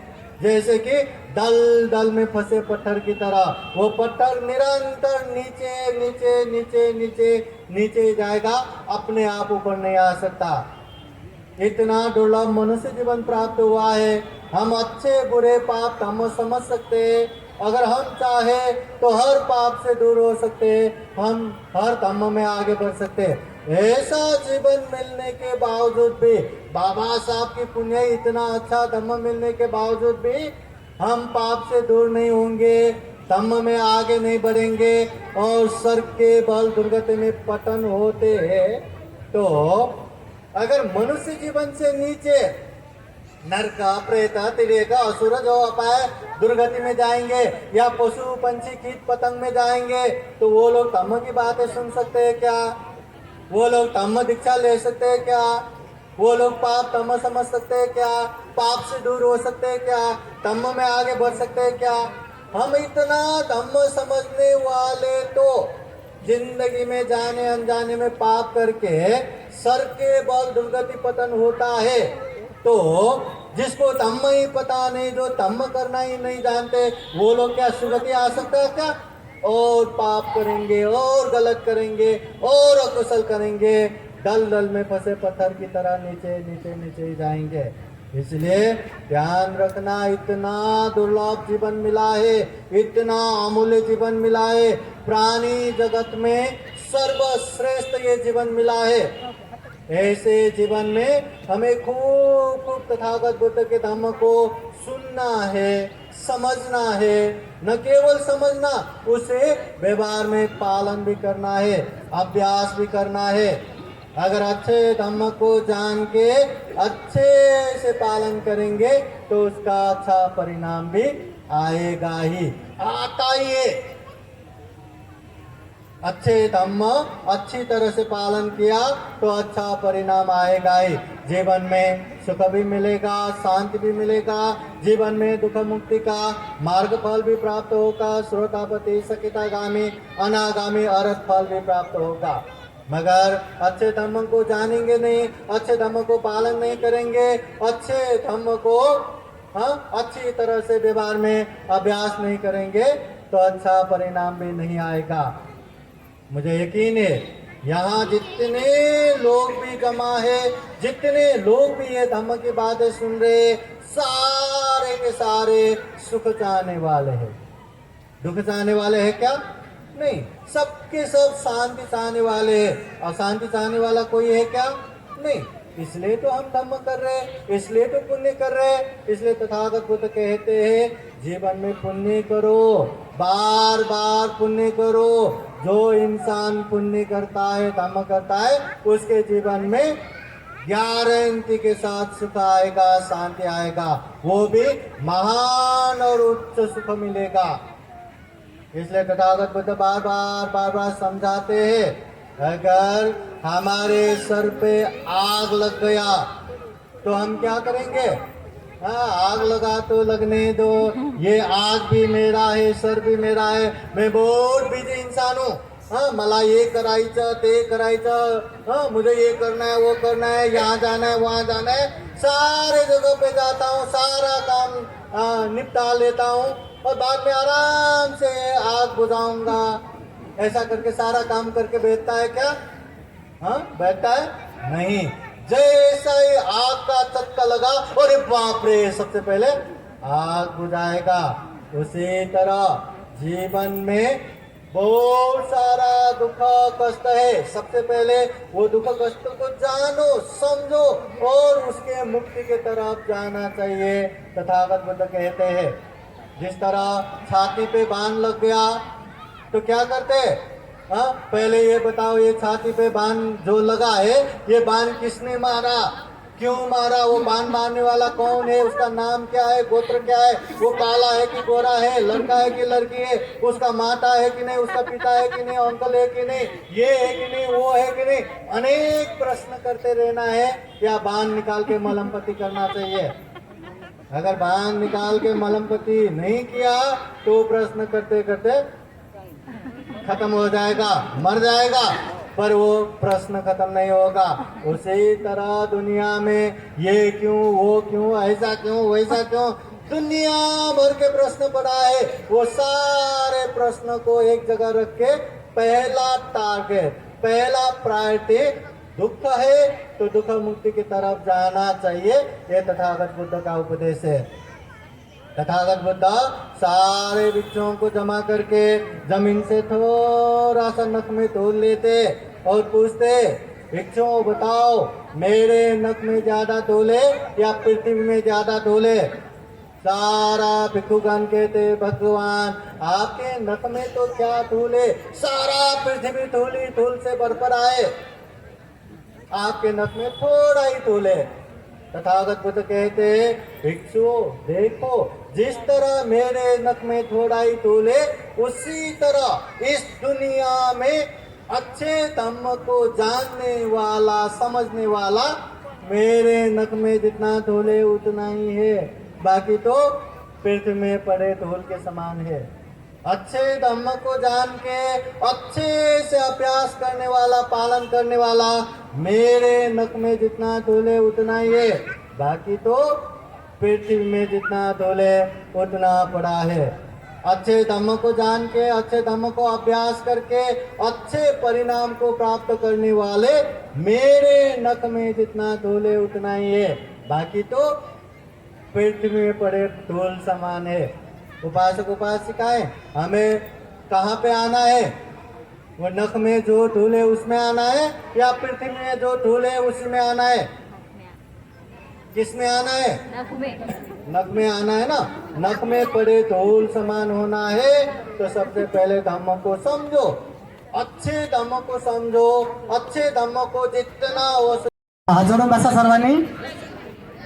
भिक्खू संघ या ठिकाणी तुमच्या सर्वांच्या हितासुखासाठी, मंगल्यासाठी, कल्याणासाठी जे काही तुम्ही दान पुण्यकर्म केलेलं आहे या दान पुण्यकर्माचं अनुमोदन करत आहेत, तेव्हा आपण सर्वांनी हात जोडून बसून ते अनुमोदन करावं।